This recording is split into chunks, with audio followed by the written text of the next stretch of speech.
welcome to the Ignite Business Series Boot Camp.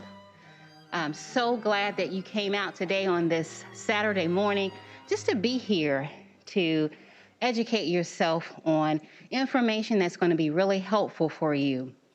I just want to share with you this particular program is something that I thought about 2 years ago, but I was not able to actually execute it at that time.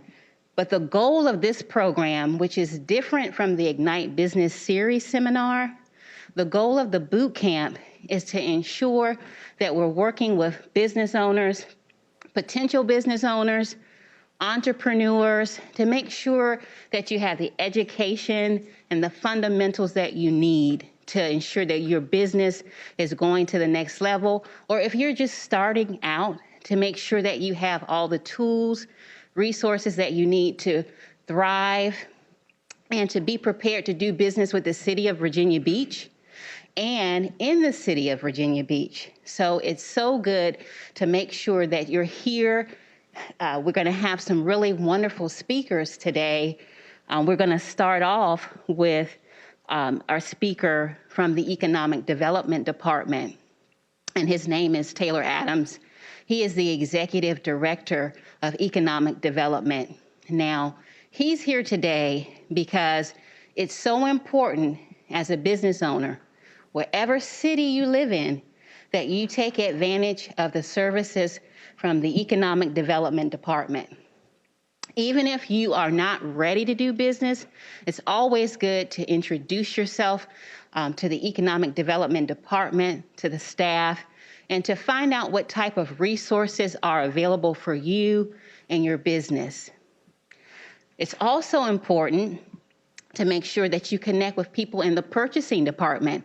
And so today we will also have a representative here. Her name is Rebecca Key, and she's a purchasing agent within the city of Virginia Beach. And she's going to talk to you about opportunities for your small business and information that's needed that's pertinent to the contracting part of the business as well. And then finally, we will have Miss Angela Barber. She's going to do training on the Swam Certification.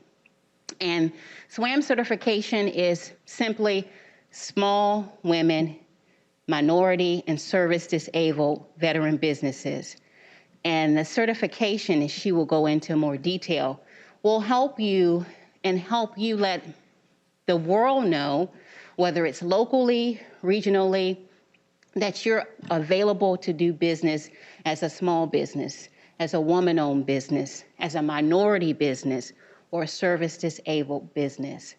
And so, without further ado, I'm going to ask Mr. Taylor Adams to come up and tell you more about the Economic Development Department within the city of Virginia Beach.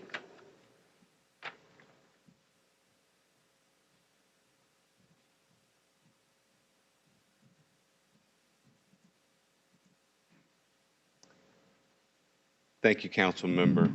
And before I say good morning to everyone else, just to say thank you again for continuing to create a forum for small business in our community and an opportunity for us to gather and have conversations like this. And I just want to, as is always the case, thank you for your leadership in that space and let you know how much we at the staff level appreciate it. And beyond that, good morning to all of you. It's great to be with you today. I'm Taylor Adams. I'm one of the city's deputy city managers. Specifically, I'm responsible for the Economic Development Department, as well as tourism, what's traditionally known as the Convention and Visitors Bureau, and sports tourism, and then also cultural affairs in the city, which would be our, for example, our Sandler Center, historic homes, things of that nature. I'm going to run through a presentation here that was done by a team at TIP Strategies. That was just presented to our city council this week. So this is brand new. It'll actually be presented to our development authority this week. These are the gentlemen that did the strategy. But the best way we discovered to tell you about what our department does is to go through the strategic plan that we've just completed. The strategic plan that we had was about 15 years old. So it was not at all. There are a number of things that we'll talk about in just a moment in our community that changed, that necessitated an update to the strategy. And so TIP Strategy is a national firm. They work across the country, but specifically they had just finished work in Richmond, also in Greenville, South Carolina. They knew this part of the country, but here's their process. They wanted to go through quantitative analysis, looking at population, workforce, housing, and then industries and occupations that were here, and more importantly, industries and occupations that weren't here, to help us understand how we were doing and what was possible. They gathered a wealth of stakeholder input from across the city and the region, and then they did a review of our real estate to just sort of do some basic data analysis for benchmarking purposes, and then review the key economic development sites in our city that would facilitate future growth. And so, looking at the framework, it started with a vision. And so the vision that we inherited from 15 years ago was almost a full paragraph. And so this was much simpler, to just sort of say, Virginia Beach seeks to be a global destination for premier investment, talent, innovation, and jobs. And that informed a mission. Now, I want to spend a moment on the mission, because it's amazing how one word can have a difference. But this is where we really saw the impact of the interviews that they did with people in the region come together. And so I'll read this and then come back and hit on a couple of points. The Virginia Beach Department of Economic Development drives economic vitality and inclusive prosperity in the city by fostering the attraction and creation of new investment, innovation, and jobs. Let me come back and talk about why a couple of things here are important. I'll start with the word inclusive. So driving economic vitality and inclusive prosperity. I just want to thank Council Member Wooten specifically for her efforts, give or take. Council Member, can you believe it's been 4 years? It's 4 years ago, the city, through the leadership of Councilmember Wooten and others on City Council, but also through the input of some of you that are in this room, the city conducted its first disparity study. The disparity study revealed that there was underperformance specifically in the space of economic inclusivity, and if you go through the 12 recommendations that came out of that disparity study, 3 of those were specifically focused on our need to create or to foster economic vitality that included inclusive prosperity in our city. And so we've now folded that into City Council has now seen this, assuming that the Development Authority adopts this on Tuesday, and we believe that they will. For the first time, our office will be stepping forward as part of our mission, saying that inclusive prosperity is now part of what we are focused on, and you'll see that immediately flow down to some of the strategies and tactics that we'll be employing, specifically through small business centers like the Hive that you'll hear about in just a moment. Now, the other thing I'll mention about this before I move on is where inclusive prosperity is in the mission. It's in front of the place where we are fostering the attraction and creation of jobs, new investment, and innovation. And so again, I'll just say that to mean this is something that when we talk about inclusivity, this is something that we intend to spread throughout everything that we do. And so to the point that it's excuse me, that it's not a bullet on the page, it is a foundational principle that permeates through everything that we do. And Jeff Smith, who many of you know from my team, is with me here today. Jeff went downstairs to just make sure that the front door's not sticking, otherwise he'd be in the room and I'd recognize him formally. But Jeff is actually in a new role for us. Jeff is now one of our business development coordinators. That means he's a direct report to me. And one of the things that we have learned is, many of you will know, Jeff has curated our small business workshop series since it was created. But we also one of the things that we are discovering is that there are larger minority-owned businesses across the region and the nation that are looking to expand in new communities. And so Jeff is actually in a new role for us, which is not just fostering, sort of curating our small business ecosystem and creating opportunities for startup and investment in our community. Jeff is also now actively recruiting large women and minority-owned businesses from across the country to consider Virginia Beach for their next expansion. That's just one change that we've made in the short term, but I will tell you it's already bearing fruit for us. The goals of our study: local business growth and entrepreneurship, domestic and international business development, site and infrastructure development, and then also to take a meaningful investment, more so than you've ever seen from us, in helping mature the talent and the workforce in our region. Because I can tell you, there's no business that can grow here without the right labor. There's no business that will come here without the right labor. And so again, one of the things that my office is moving into, that this study showed us specifically, was that we need to be more engaged in the space of providing resources for training and maturing of the workforce. I'll give you an example of this that we did during the pandemic. While we move into the next one, we partnered with both TCC through the leadership of our city council, who were kind enough to give us an appropriation of CARES Act dollars. You all remember the CARES Act early in the pandemic. Some of that money came here to Tidewater Community College to stand up to basically buy the equipment that would be needed to train people for the offshore wind industry that's coming here. The other money, and of course that's a long-term strategy. Immediately what we found was there were a wealth of people in our community that were either unemployed or underemployed as a result of the pandemic and the effect that it had on our workforce. Basically, it was. I will tell you, looking at the Virginia Employment Commission data, in February of 2019, we had 2.7% citywide unemployment. In April, we had 12% citywide unemployment. For people in my line of work, that was a frightening 45-day period. What's great is we have seen that gap consistently close to whereas now you fast forward to today, we're back below 4% unemployment again in Virginia Beach. The challenge is many in our community are not in the quality of job that they had before the pandemic.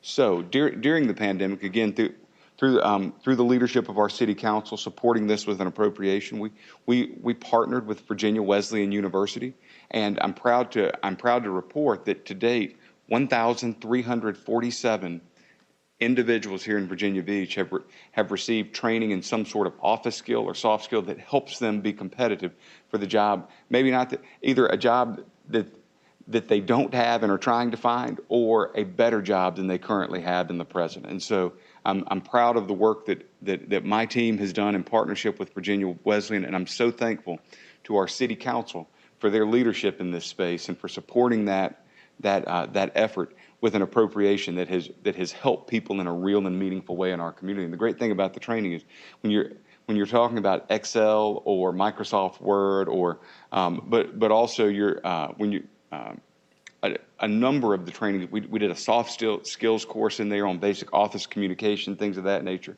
It's amazing to hear the results of how those are skills that really help people throughout their entire career.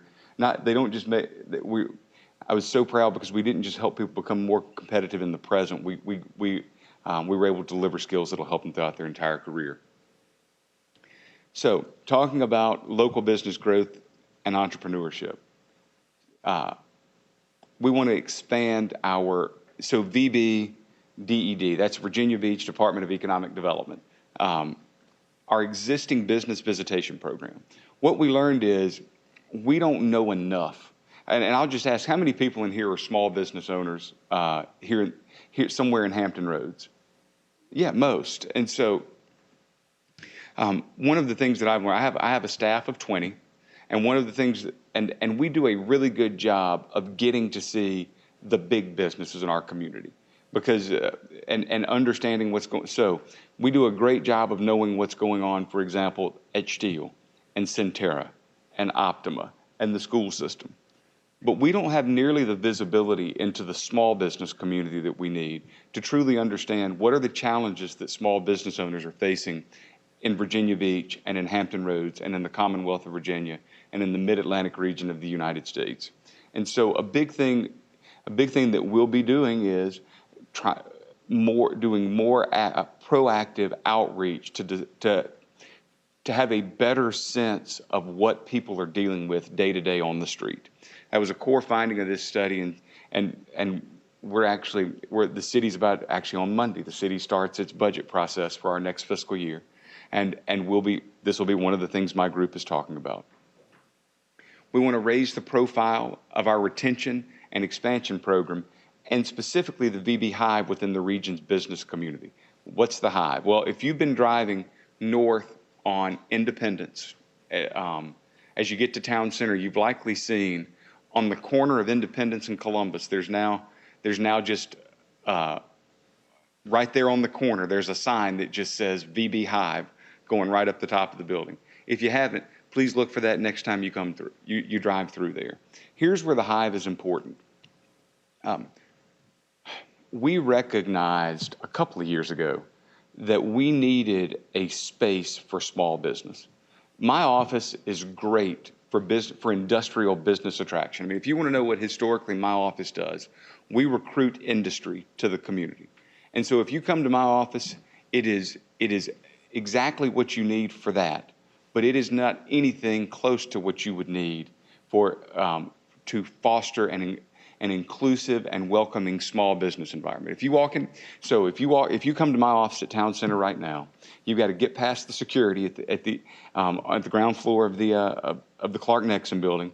Maybe they'll point you to the elevator. If they get you to the elevator, you make it up to the 7th floor. When you get off the 7th floor, you can look left and right. You find it.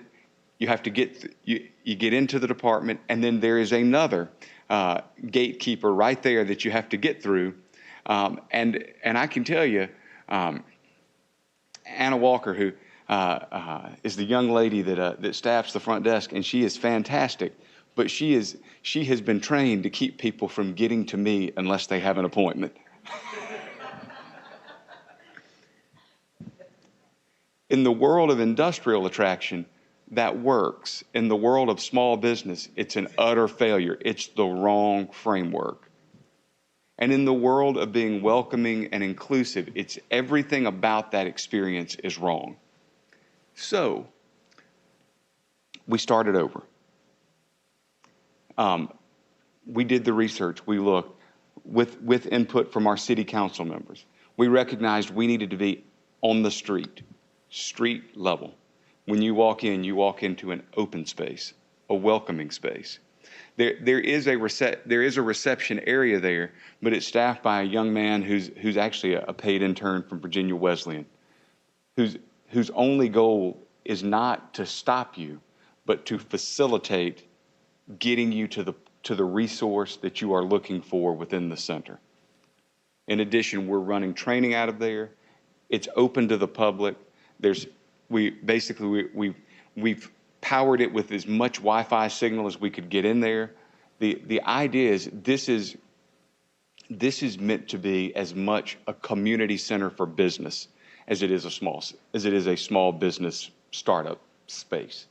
And we're doing things. We're allowing community groups to meet there. We're very excited. I don't want to get ahead of Jeff because the grand opening for that event is this week. And Councilmember, I saw that you put out a flyer.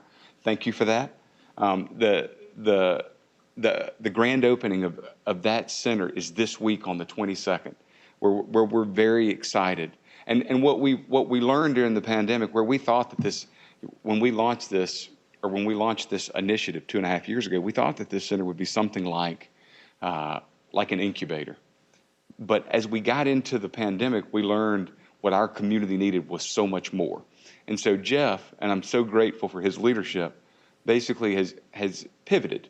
And what he's built is a network and sort of a consortium of service providers. I see Angie Barber in the back. with the state's Office of Small Business Supplier Diversity. Angie has an office in there. The city's SWAM office is now in this space. But in addition, we're reaching out to higher ed partners, to community partners, to the Small Business Development Center, to you name, we're speaking with at present the Women's Business Center at Old Dominion University. And so the goal is create a safe space for anyone who is either unemployed or underemployed, because the Regional Workforce Council is in there as well, but also for small business owners who just need a place to network with other small business centers or other small business owners. If you want to be routed to a program, we can route you to programs for small business all day long. But what we wanted more than anything was just a safe space for either people that were starting businesses or had just started businesses and just needed the ability to network, operate, and have access to people like me and people like my team. And so that opens on the 22nd. It opens on Wednesday. So I hope that we will see some of you there, and I hope that you will help us make this a success.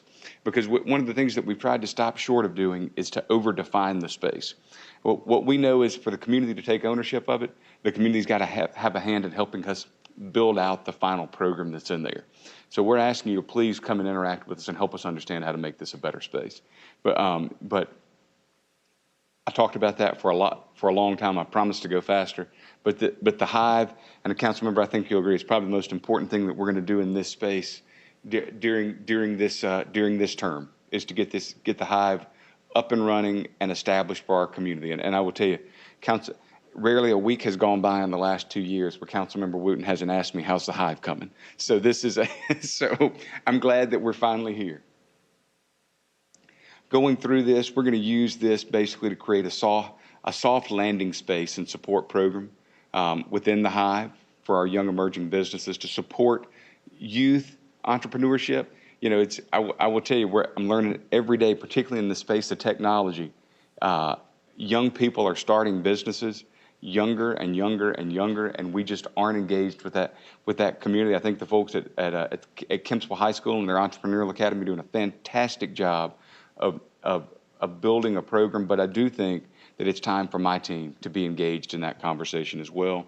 And then we want to do a much better job than we have done of telling successful entrepreneurial stories that communicate the vibrant economy that Virginia Beach is in the present and the better economy that it will become in the future. I won't bore you with too much of this other than to say that my office, the heart of what we have always done is we attract businesses that are either moving or expanding to come to Virginia Beach. And so that has been a driver for our economy. My team's generated about $400 million in new to market capital, which has created about 2,800 jobs over the last 3 years. And so that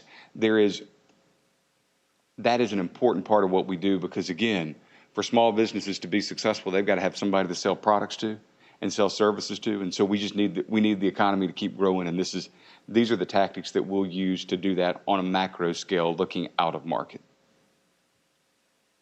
This talks a lot about our international recruitment strategies. We have offices that are staffed by consultants in Spain, in England, and in Germany.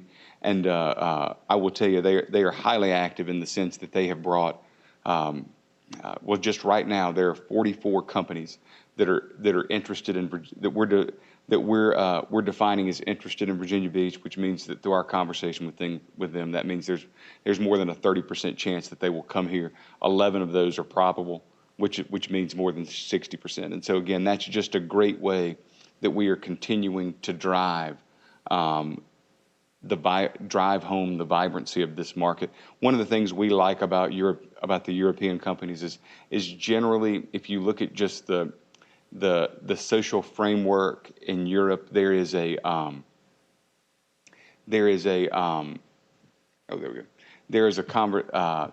companies from overseas are generally come in, and it's much easier to have conversations about things like employee benefits, employee protections, things of that nature, because it's just part of the base economy It's part of the culture of the companies when they arrive here. And so we find them to be great corporate citizens and great community citizens as they're here. We have 6 projects that we're actively working that we think will announce that are international companies that will come here. And what's great about international companies when they first come here is generally they are small businesses. Now they may not be small businesses back home, but if we catch businesses that are coming to the United States for the first time, that often starts with a small office, a sales office, and then maybe it becomes sales and distribution, and then sales, distribution, and modified manufacture, and then full production, which is exactly the same steps that a local business would go through in that space. And so we find that as international projects come on board, there's also a great small business story as well there. As I mentioned, much of this is for was for City Council. I always like to show things to the community after City Council has seen them. That way, I know that I'm not surprising any of our elected officials that are in the room.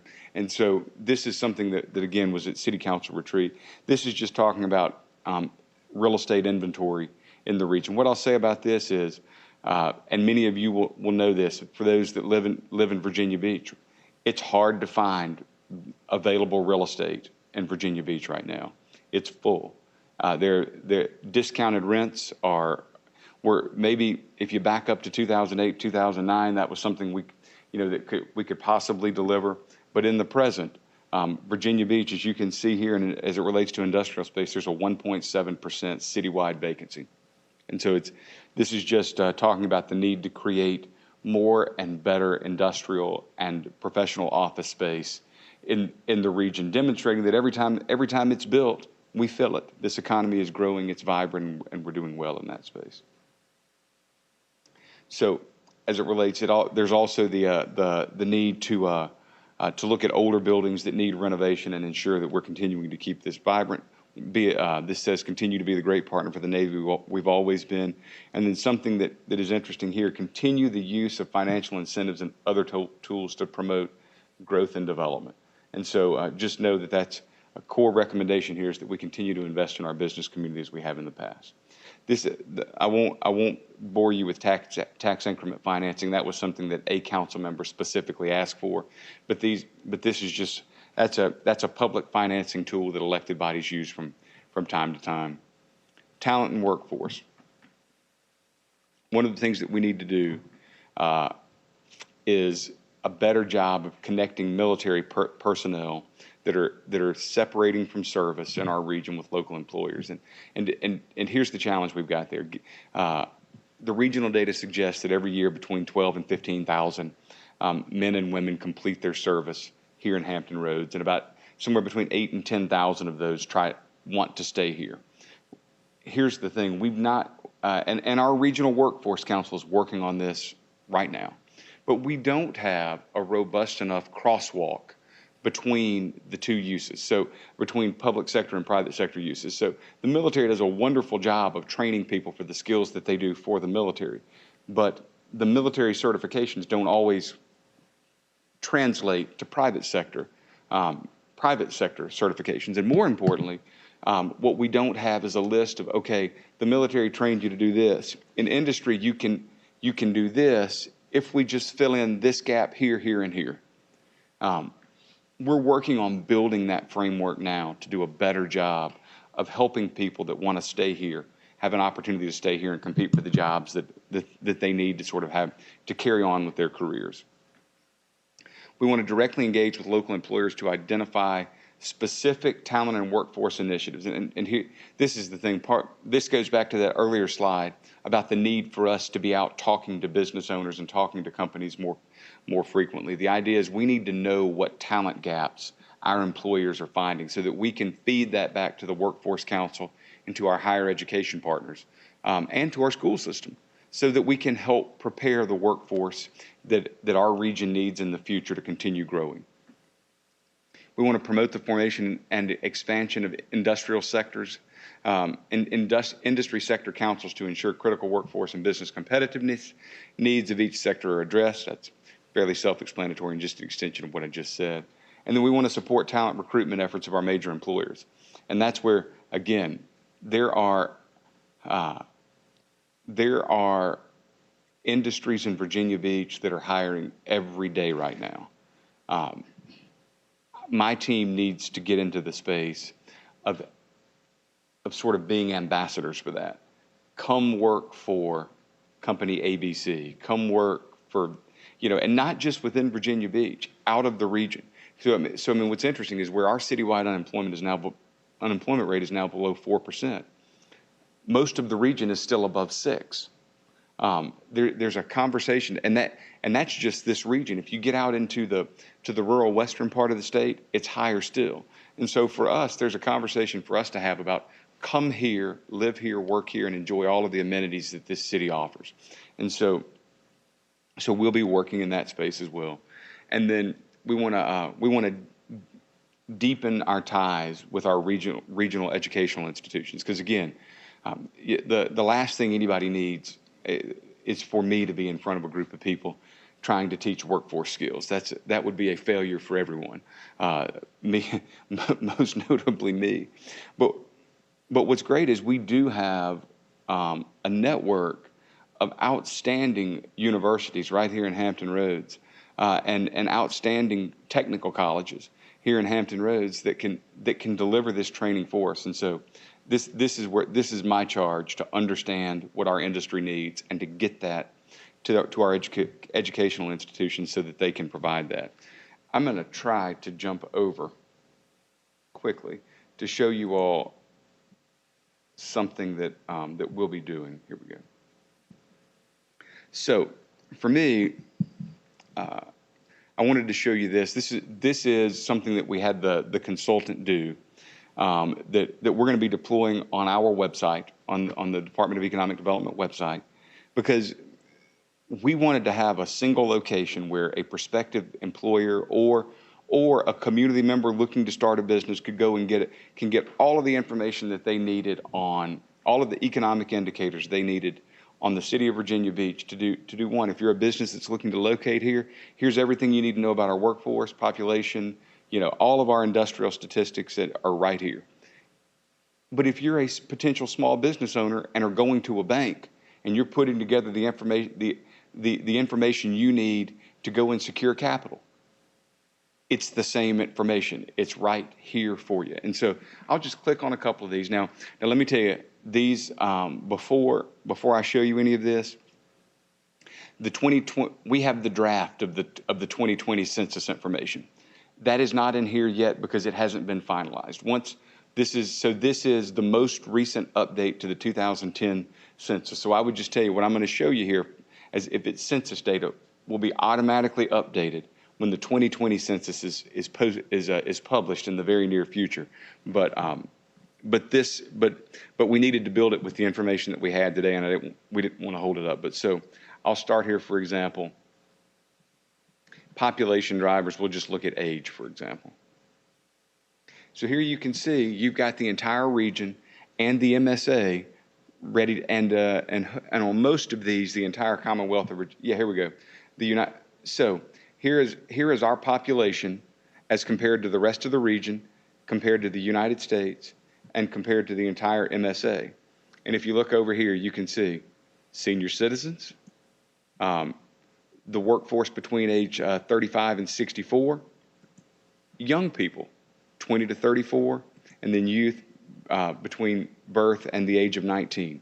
So it's a resource with the entire region right there, and how that compares to the rest of the United States. And I'll click on Virginia, and there you go. And so again, age. Now let's look at race and ethnicity. And I'll tell you, I don't know if again, council member, for you want to talk about real-time impact of the disparity study. This is just evidence for our city council and the community. We're now looking at this every day, and this is now becoming a foundational part of what we do in economic development, just through the charge that we received from our city council. But here's a demographic breakdown of Virginia Beach. Let me see if I can, there we go, so that you can see those. And there's Virginia Beach. So first you see the Commonwealth of Virginia, Virginia Beach, the United States, every city in the region, and then the entire MSA. And so again, a real-time population breakdown. Now, this is one it's important for me to note. This will be updated as soon as the 2020 census is published, but this was the most recent estimate that was available through the census. And you can look, you can see here at the bottom on all of these, the data source for each of these is cited. I'll jump over to some other characteristics as it relates to regional income. So here we go. Income across the region. See if I can get all these to light up again. There we go. And so you can see here, same thing. The United States, the Commonwealth of Virginia, and all of the cities in the region. And an average, basically you would have household median incomes across the entire region. And so again, this, if you're a prospective small business owner and you're going to a bank and say, and the question is who's going to buy my product? Well, here are the incomes, and one of the things that's great to tell. Virginia Beach, you can see the median household income is well above the rest of the United States and above the Commonwealth of Virginia. And so there's an opportunity as you're having these conversations to use this information as you're going through the needs of your business. And it goes, and you can see, I won't go through all of these, but these are all real time.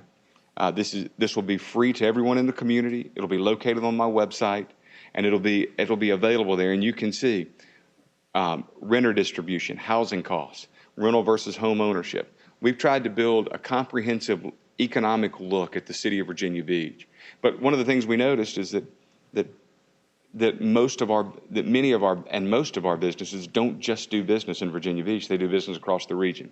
So we went ahead and built the regional look as well, so that it was available to the community. Let me see if I can now close this without killing everything else. There we go.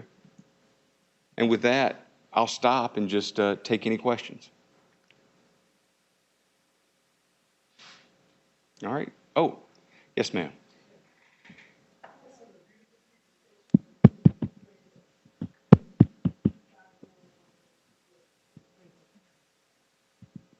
Is there some sort of booklet or pamphlet that this contains some of this or all of it so that we can take it home and digest it, or can pick it up somewhere and digest it in a different mode? Yes, ma'am, and thank you for that question. And I should have covered that already. So on Tuesday, I'll make this presentation to the Virginia Beach Development Authority. And it's important to note not just the presentation.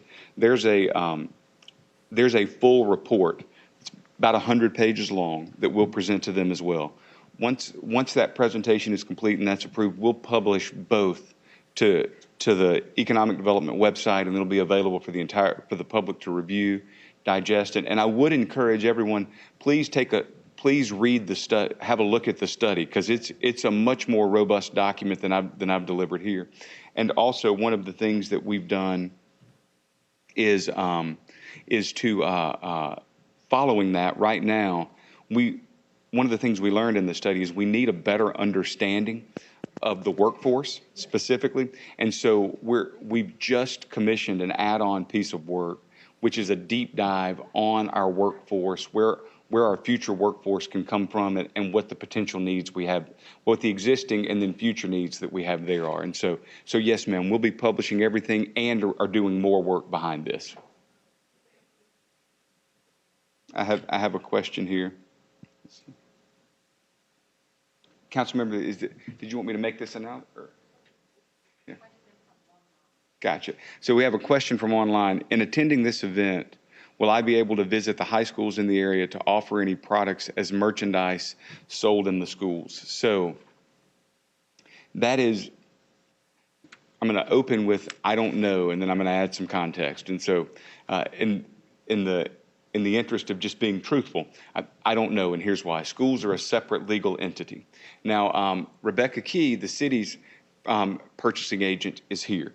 And if Rebecca jumped up here behind me, she'd say, please come to her office. She'd love to talk to you to find out if there's a way to collaborate. Rebecca, Kevin is still the purchasing agent at schools, right? Kevin Beardsley is the purchasing agent at the Virginia Beach City Public School System. I would recommend that you reach out directly to Kevin, because he would since, excuse me, since schools are a separate legal entity, they have their own purchasing department.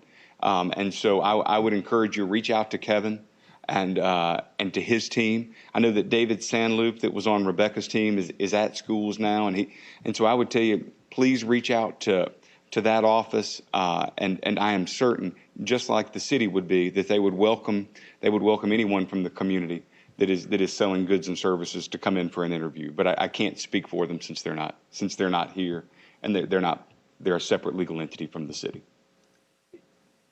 Any other questions for me? Oh, yes. Hi, Mr. Adams. Thank you for taking the time to be with us today. Thank you. My name is Kalita Wright. I am a small business owner in Virginia Beach. I'm a certified mediator for the state of Virginia, and I own a company called Right Way Mediation. And I have a question relating to the talent and workforce section of what you discussed. Have you ever considered working with social services?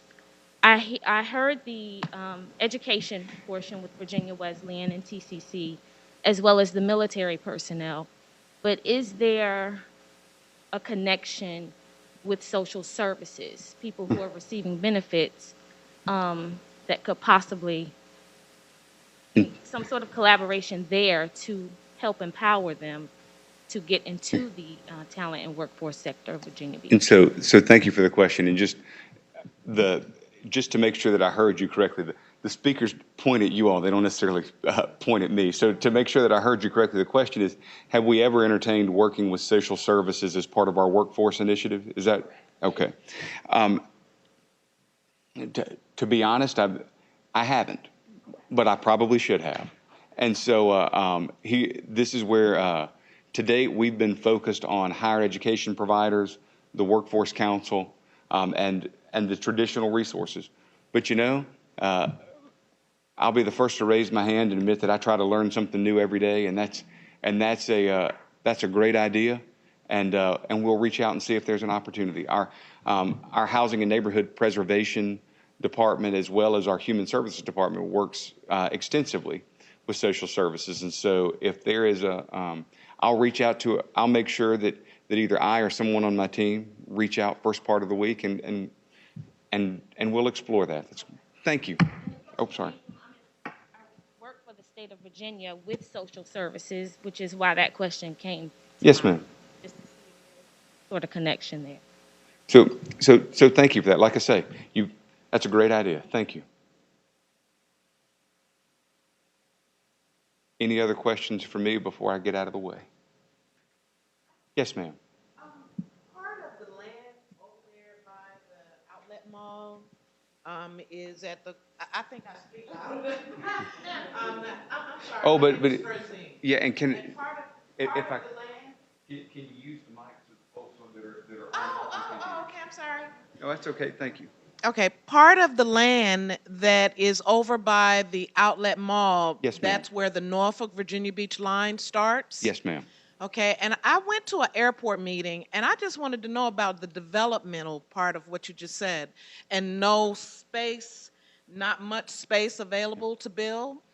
Does Virginia Beach plan to do anything over there? Because to have supplies and to Sure. store that area over Sure. there, I see all kinds of stuff, but I know that it's on the corner of Norfolk and Virginia Beach, and it's a perfect location. So I just wondered, and I live over there, so Yes, ma'am. I just wondered, were you all planning to do anything over there? So absolutely we are, and so for those that I'm sure most do. We're talking about the Burton Station portion of Virginia Beach, very important, historically an incredibly important part of our community. And so the important thing to note, the city has acquired a few single parcels in Burton Station as they have become available, but the vast majority of the available real estate is owned either by the Airport Authority, the Norfolk Airport Authority, or by another private developer in the region.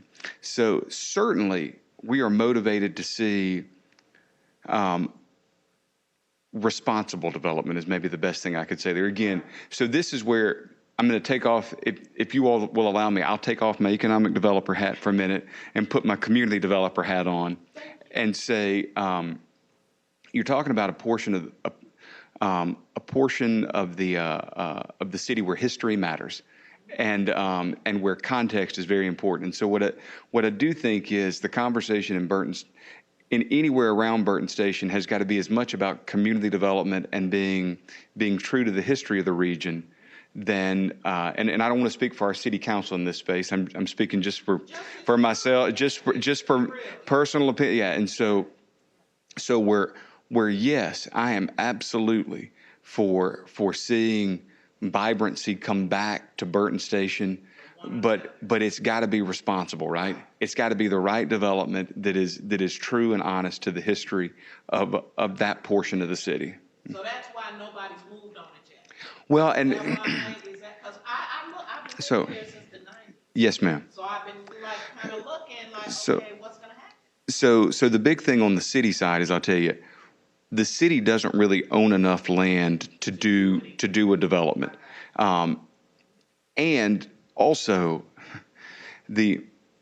I am always hesitant to try. I mean, so one of the things I don't think anybody here would want us to start doing is start buying people out of their homes to tear them down and rebuild, right?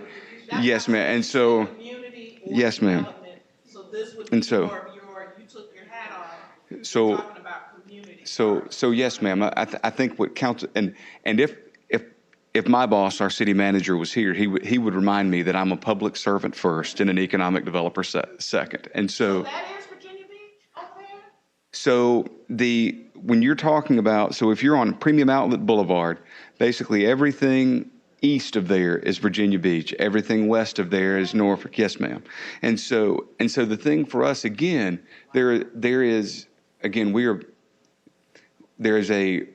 we have a responsibility to be true to the community.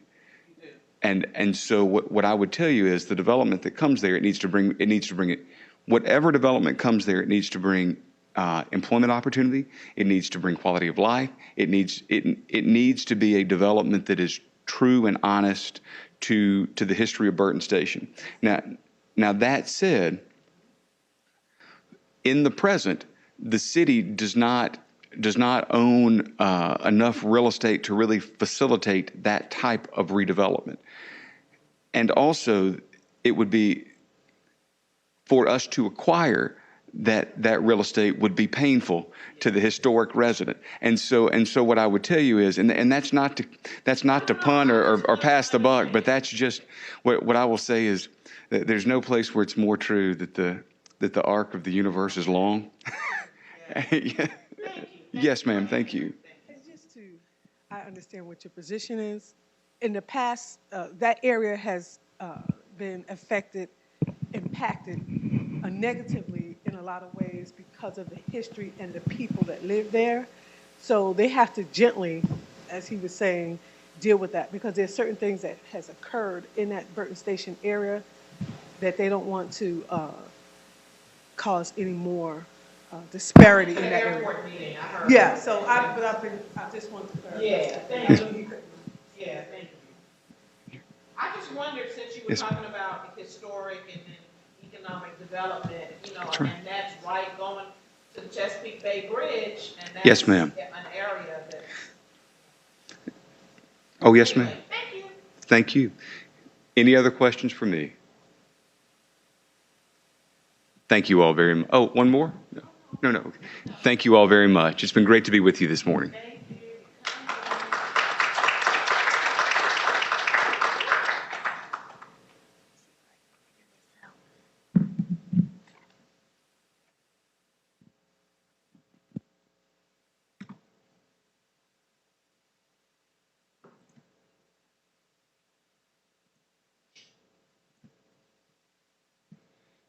Hi, everybody hear me okay?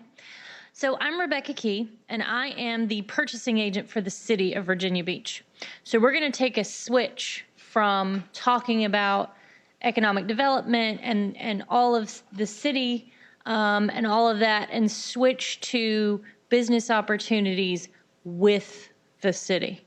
So my office, the purchasing division of the Department of Finance, does not deal with helping your small business grow, giving you resources in that area, because that's covered by economic development, right?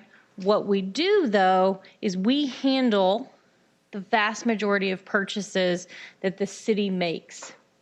So almost, I think last year it was $770 million came through my office. That's a lot of money that the city uses to provide the services to the community to keep the city running, right? So what I want to talk about is how if your business is interested in getting a piece of that $770 million, how you do that. So remember, this piece is focused on not just doing business in the city with each other, with customers, with clients, but doing business with the city of Virginia Beach being your customer. Does that make sense? So part of what we found in that disparity study looked at, a lot of the disparity looked at how the city spends their money and with whom the city spends their money, right? So that key of inclusive prosperity, is the city doing that with our money? And the answer, I think it's probably not a giant surprise, was no, we weren't, right? And, we can digress into all the reasons why, but does it matter? I mean, if you're not getting a piece, right, who cares why? We need to fix it, right? So instead of looking back, City Council and everybody, in particular, Councilwoman Wooten, was very involved in making sure that recommendations were heard from consultants, recommendations were heard from you and the community, and the strategic ideas of City Council based on that to say, what is it that we're doing? More importantly, what is it that we're not doing to make sure that that giant pie of money is being distributed equitably and inclusively across our community? Somebody mentioned, and I'm going to steal it, I don't remember who it was, but it was at one of Council Member Wooten's events. And they said they were talking to each other, they were networking, and I overheard her say, you've got to learn to play the game. If you're going to deal with government at any level, you really do have to learn how to play the game. I'm going to give you some pointers to learn how to play the game. Good? Okay. So we operate, the City of Virginia Beach operates, I'm going to move around a little bit. Okay. And if I move funky, I have shingles. So it's right here. So I'm going to do this a lot. Bear with me. So what we do is we follow, for the most part, the Virginia Public Procurement Act, right? If you just type it in, Virginia Public Procurement Act, it'll come up and you can actually read it. It's not a fun read, but if you have trouble sleeping, I highly recommend it. Really, it's not fun. But there's some bits in it that you need to know if you want to learn how to play the game and do business with government in Virginia. So the state of Virginia operates under the Virginia Public Procurement Act, so all their agencies and things operate under that. Most localities and municipalities operate under that. There is an option for municipalities to have their own procurement ordinances in lieu of, as long as they don't contradict the Virginia Public Procurement Act. So if you go from city to city, even within the region, rules are totally different. Sign up is totally different. But the big idea is the same, okay? So when I talk about signing up with us, doing business with us, that doesn't sign you up with other places in Virginia, in this area or in Virginia, only Virginia Beach.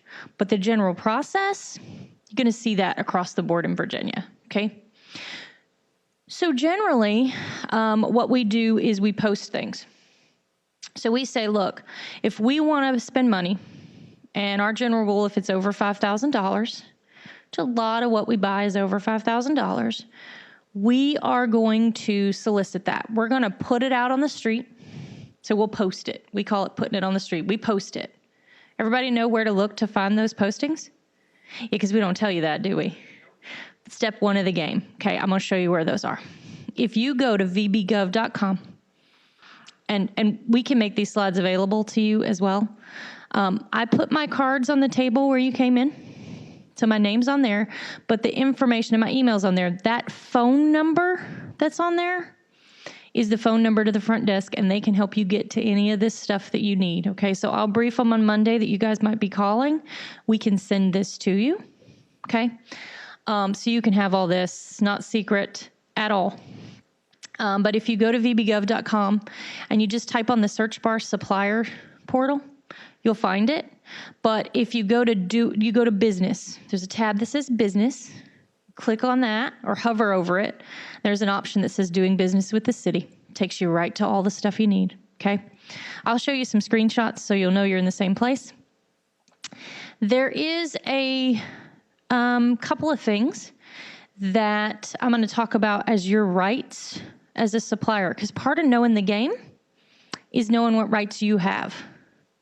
And they're buried deep in ordinances and laws, and we all know them, but we don't tell you, right? We're starting to tell you. And our SWAM office actually lies under the purchasing division. So they keep it posted. We actually do classes on this, and those classes are listed. Some of them are on demand. Some of them are in person, but there's classes going all the time that you can sign up for to learn a little bit more, because we get more in depth in those classes. And the SWAM office pushes me to do it, so I got to tell you. They won't let me not tell you. But if something is put out and we say, look, we want, one of the things I think we noticed that we were doing was we need stuff right now, right? I need groceries. I need to go get them right now. Like I need cat litter today. So when we put out stuff, I think what we realized was we were putting it out there and we weren't leaving it out there very long. So really large businesses have people who do nothing but watch sites. I'm going to guess that nobody in the room has a position in their small business that just follows government postings, right? So when we put something out the law requires us to put it out for 10 days. Now that 10 days can be over a holiday weekend. That 10 days can be over Christmas. That 10 days can be any 10 days we want. Fair? No. Right? And we weren't paying attention to that. We were just sticking it out there, right? Also, is 10 days enough for a small business to find it, see it, make a response, and bid on it while you're doing all the other stuff you're doing? No. So one of the things you have a right to do is ask for more time. If you catch it and you see it on day 6 and it was posted on day 10, now we don't post things for 10 days anymore. We give you a lot more time unless there's a compelling reason, because we want more competition. My job is to get us the best value. If 1 or 2 giant businesses bid on everything we post, we are not getting the best value. If we grow your business, forget SWAM for a minute. Forget all that. If we grow your business for your competitive, I win because I can show that my office is getting better value for the city. But if I don't grow you and I have 1 or 2, and in a lot of cases, $770 million a year, and a lot of solicitations have 1 respondent. One. Yeah, she's laughing like it's a sad laugh. No, it's a sad laugh. I'm with you. I just put your head down and just go, no, right? So, and the Disparity Study found that, and Council said, gosh, can we do a little better? So if we post it and you need more time, it's your right to ask for more time. And if we can give you more time, we will. Now, there are cases where we really do need something and it's public safety or something and we can't give you more time. But if we can, we will. But we don't know what we don't know. So if you find something, you got to ask. Ask for more time. If you need more time, you ask for more time, because my goal is to get competition. So nobody on my staff is allowed to deny you more time until they come through me. Questions? On a lot of these solicitations, again, we don't know what we don't know. So we give you an opportunity, we post it, and we say there are questions due a certain amount of time if you have questions, and then we answer those questions and the proposal comes back out. If you need more time for the questions to be due, just ask us. Because we don't know what we don't know, right? We put out specs or scopes of work. We don't know what you do. We're not experts. So we may put something out that is really bad and you have a lot of questions. Happens all the time. We put one out, I think we had over 100 questions. So we took those questions, we rewrote our scope from what we learned from you, and we put it back out, but there's that. And the time from answers to submittal. So we post all the answers to your questions on the solicitation site, so you can see everybody's questions and everybody's answers. We don't tell you who's who, but we want everybody to know the information, right? Because we're trying to make it fair and get as much competition as possible. If you don't have enough time to answer all those questions and still and update your proposal before it's due, ask for more time. Game changer, probably the biggest thing I can tell you. Oh, please hear this one. If you are bidding on something for the city, you have to turn it in by the deadline. No exceptions. It doesn't matter if it was traffic. It doesn't matter if you couldn't get it uploaded into the electronic system. You have to get it in on time. So if you need more time, you've got to tell us. Literally, if it is 1 minute late, we cannot take it. By law, we cannot take it. It is the worst thing we have to do is turn you away with the work you've done and say you don't even get a chance. Make sure that you know when it's due and that it gets there. If you are having trouble with the electronic system, you can hand deliver that sucker, right? So I would encourage you not to wait till the last day. Most of the time that system works beautifully, but you just don't know, right? So if you need more time, ask for more time. If you try to make more time, we will turn you away. Protests. Ooh. We never tell you about this one. You have 10 days from the time you knew or should have known that we were awarding it to someone else to say, I have a question. I don't think you did that right. Okay. Now we have a beautiful electronic system. Thank you, Council, for the money for that. We have a new electronic system that, one, allows us to report things much more beautifully and much more robustly and keep track of things. But the other thing it does is it does the additions and all that for us, which is cool. So a lot less mistakes. I am from Arkansas. When I worked for the state of Arkansas, we actually had, thank goodness it wasn't me, it was the person next to me, solicited a bid. Bids came in. Everybody met the criteria, picked the lowest bid, awarded it. Was tidying up his paperwork after the protest period was over and recognized that he had awarded not to the lowest bidder. Oops. Nobody caught it, including the lowest bidder. Watch the awards. If you think there's a mistake, you have 10 days. Now, when you knew or should have known, there is something called a notice of intent to award. The reason we post a notice of intent to award, and if you solicited, you will get a copy. That's how you knew or should have known. So from the date you get that letter, it doesn't say that. It says, hey, we intend to award to, what's your name? Tyler. We intend to award to Tyler. Your clock started ticking the moment you got that letter. Right? So look at stuff. We make mistakes. The other thing about looking at it is you learn from it. Right? What did you not do right? What was their pricing? You are entitled to a bid tab, which shows you what everybody bid. Right? So your pricing's not confidential if you're doing business with the city. Okay? But you'll get a bid tab that shows you what was bid. Right? If it's a bid. If it's a proposal, a little different, I'll talk about that. But you have 10 days to protest an award. And a protest is not a bad thing. Some people don't want to protest because they don't want us to feel like they're like Tyler protests, so now we don't like Tyler, right? Purchasing does not select Purchasing follows the process. So if you're low, we identify you as low, you get the award. The end user, the expert, the person who's asking for this stuff in this city, they're the ones who evaluate. They're the ones that make sure you meet all the requirements, right? Because they're the subject matter expert within the city. They don't have to know you protested. In fact, if we cannot tell them, we will not tell them. We don't tell them who, right?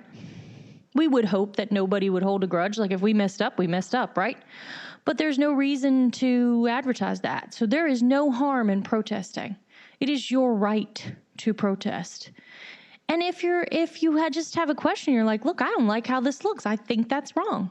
When we respond to your protest, we will explain why it is what it is if we disagree, right? So you have that opportunity. Your protests come to me as the purchasing agent.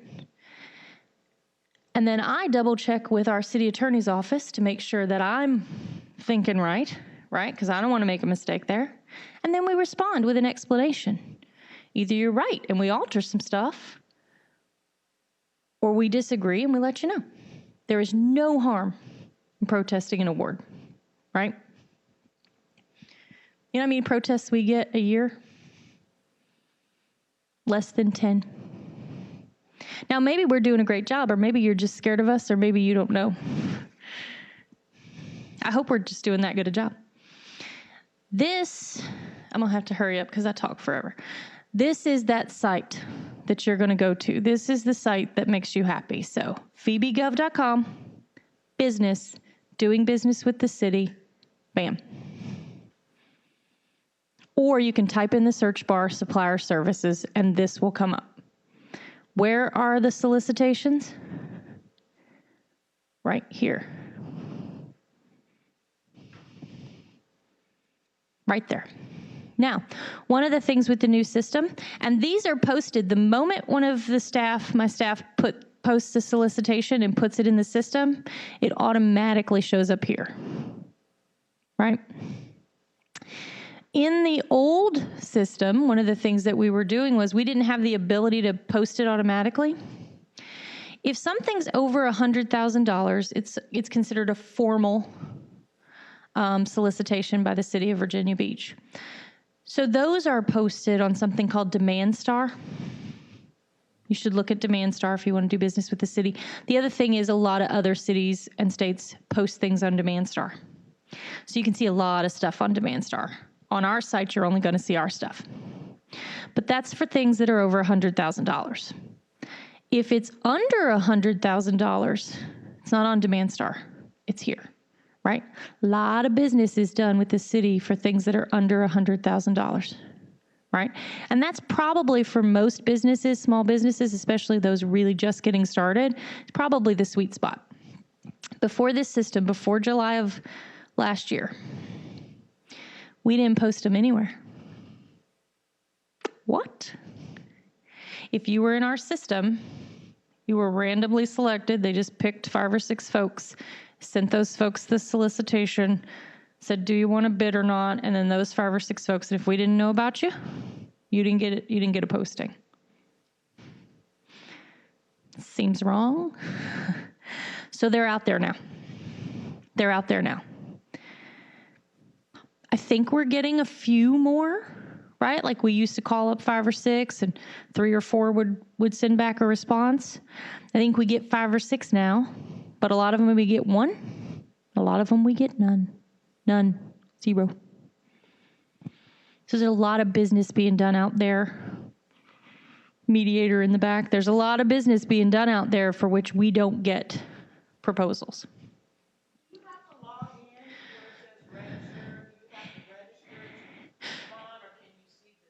You can see the solicitations without registering, but you cannot get into all the detail and stuff until you register. But yes, anybody can go in and just see those. That is open to everybody. And I'll show you a little bit what it looks like. We talked about this. Our policies and procedures are based on VPPA. Now, the idea of procurement, government procurement, we call it public procurement, is not to get the cheapest price, right? So, and I think that used to be probably 15 years ago, the thing, right? We were trying to get the best price, lowest price, right? So remember all the government stuff? We go, well, it's government stuff because Penn didn't write and that sort of thing. We don't do that anymore. There are some things where we write out the specs and we say, this is what you're going to give me. And as long as it meets these specifications, we're going to take the lowest price, right? Those are straightforward, easy, beautiful, and we take the low price. So when you see something where it says this is a bid and it's based on low price, then that is something where you don't want to give me the best quality. Don't give me the best quality. Give me anything that you have that meets those specifications that you can give me the best pricing on, because that's what I'm looking for. Okay, and I'm going to award on best price. So you can't come back and say, yeah, but mine's better. I didn't ask for better. I asked for this. Right? Now, if you think I'm wrong, you can ask in the questions, do you really want that, right? Because I may be making a mistake. So we need your help, actually, on those. If it's a proposal, so we call them requests for proposals, now we're looking for best value. We're going to evaluate. We're going to tell you what those look like, right? What we're evaluating. Price is almost always a component, but it's not the only component, and it's generally not the biggest component. Then we're looking for quality, right? Best value, best quality versus the price, right? Then you can talk to me about those things, right? Big difference. If you're not sure, in every solicitation we post, there's a person to contact in the purchasing office. You reach out to them, ask them all the questions.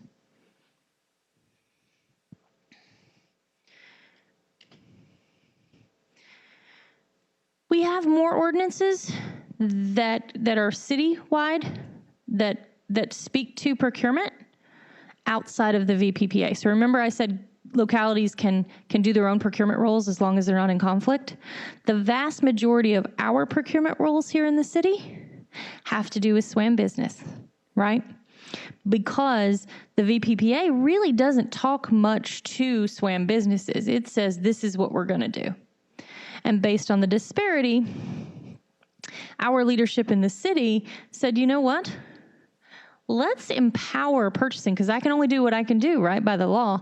So they said, hey, let's empower purchasing based on the disparity study, based on what we've seen, based on talking to you. What else can we do to enhance businesses, to break down barriers we didn't even know existed, right? Because I don't know why you're not bidding. I just know you're not bidding. I can guess, but I'm not in your shoes. Right? So that's where we need you to, and that's why these are so important, again, to the council member for creating these things and this opportunity for us to talk to you is if you're not talking to us, and the system, like Taylor said, is built to keep you from talking to us. I'd have two gatekeepers, just in purchasing, to keep you from getting to me. Mostly because I'm the last person that can answer your questions about what's happening on a daily.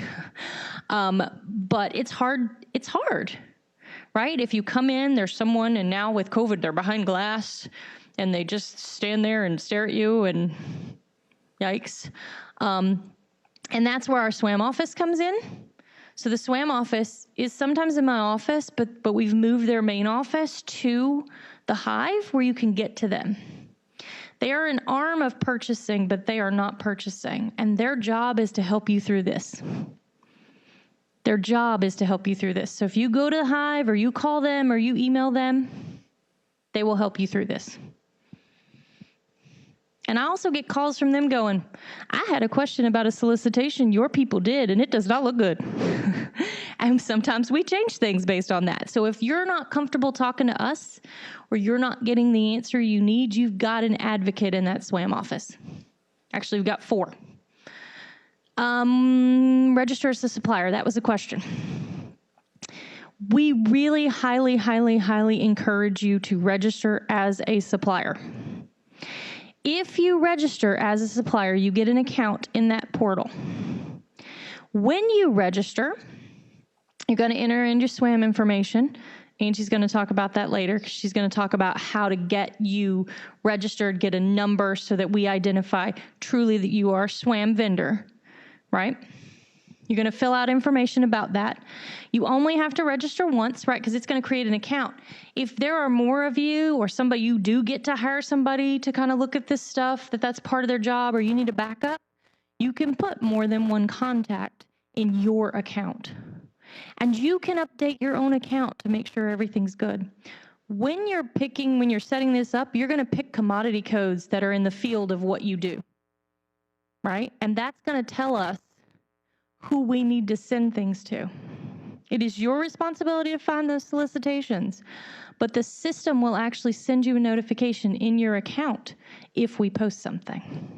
Doesn't send it out of the system, but it does send it to your account. So if you have an account and you check it every few days or once a week, it'll send you those. So when you're picking your commodity codes, go large. If you're not sure, click it. Because if you don't click it, it won't send it to you. Okay, so broad rather than narrow when you pick those. So if anybody in here registered already with us as a supplier? Yes, so we don't know you exist.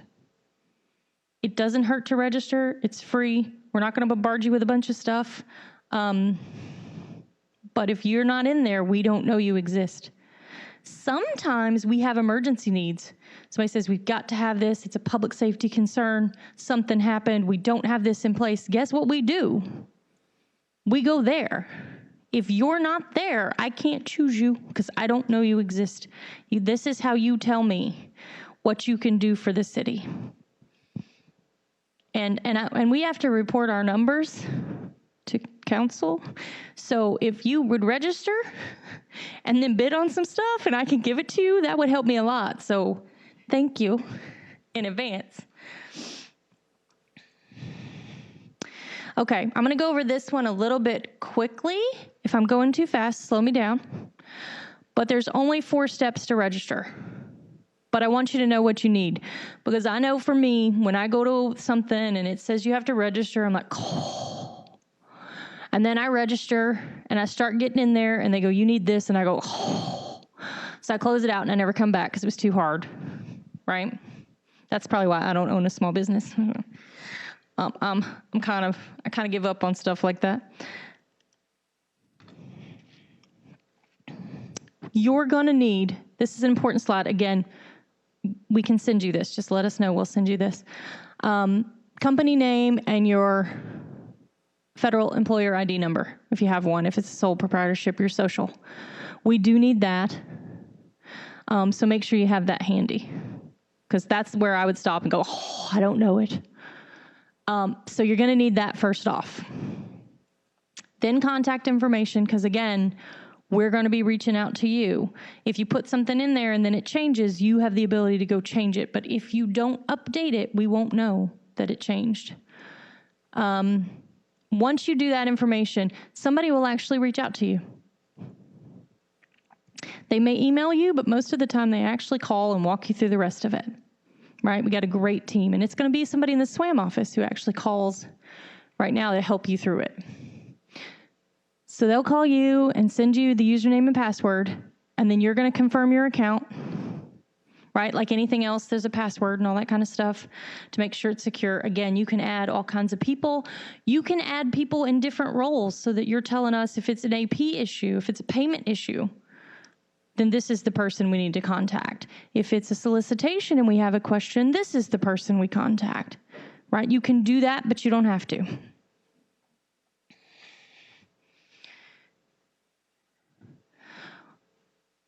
We put the notifications on the city's financial system and on our website. We post bids and solicitations over $100,000 on DemandStar. Just demandstar.com, you can go see it, right? And if it is certain things, we still by law are required to put a notice in the newspaper. We generally put those notices in on Sunday. But we are required to do that for certain solicitations. So not all solicitations get the newspaper. Only solicitations over 100 get DemandStar. Everything is on the city's website.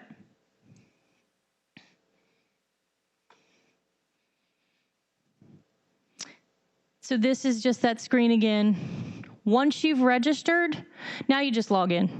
You can do stuff through your supplier portal. You can invoice through the supplier portal, so you don't have to make up invoices, because we're picky. We're picky about what your invoice looks like, right?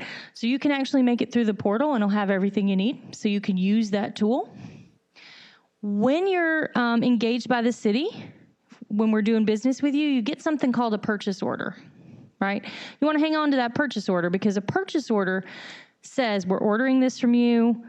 We may do a two-party contract, depending on what you're doing. But if it's something where we're buying widgets from you, or it's a one-time sort of service, we're going to send you that purchase order. That purchase order is your contract, okay? And it says, we're ordering this from you, and if you send it, we will pay you, right? So you want that piece of paper, because the city pays after, not before, right?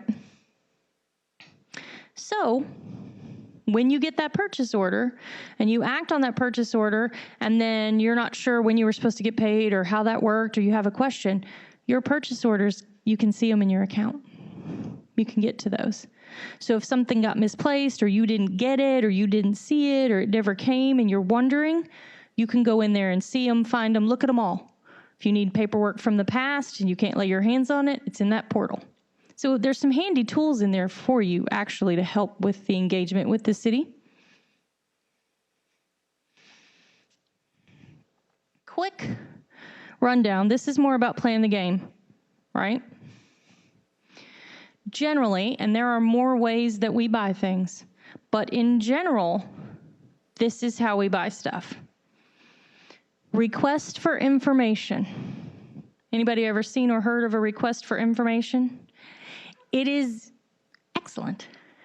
We're using that tool a little more than we used to, because we think we know what we know, and we're limiting competition on accident. So instead, when we don't know what we don't know, and we can put out a request for information and ask the vendor community, if we're going to do this, should we bundle it all together?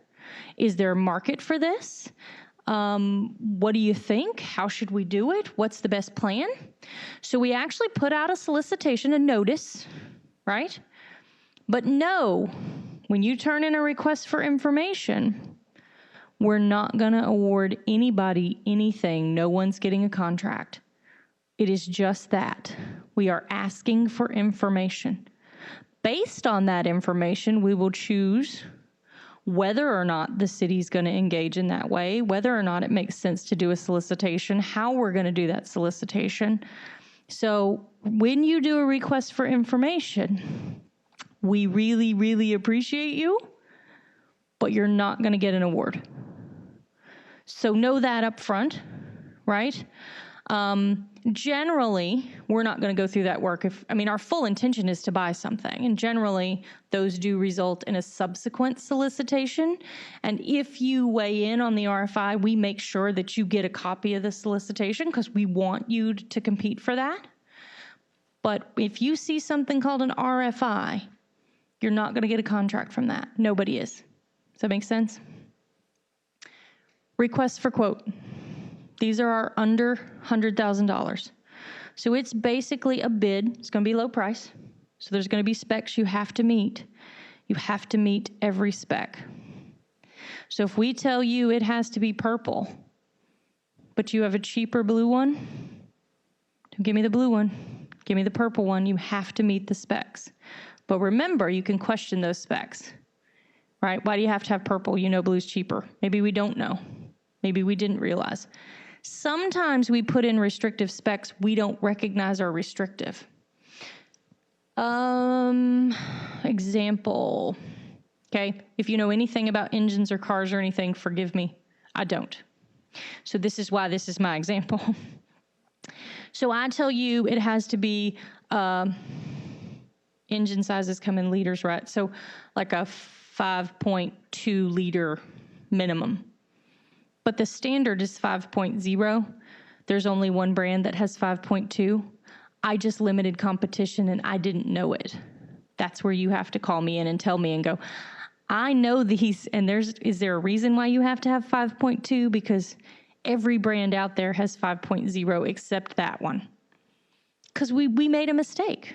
But that's how we accidentally put up a barrier that we didn't know about. So you got to tell us.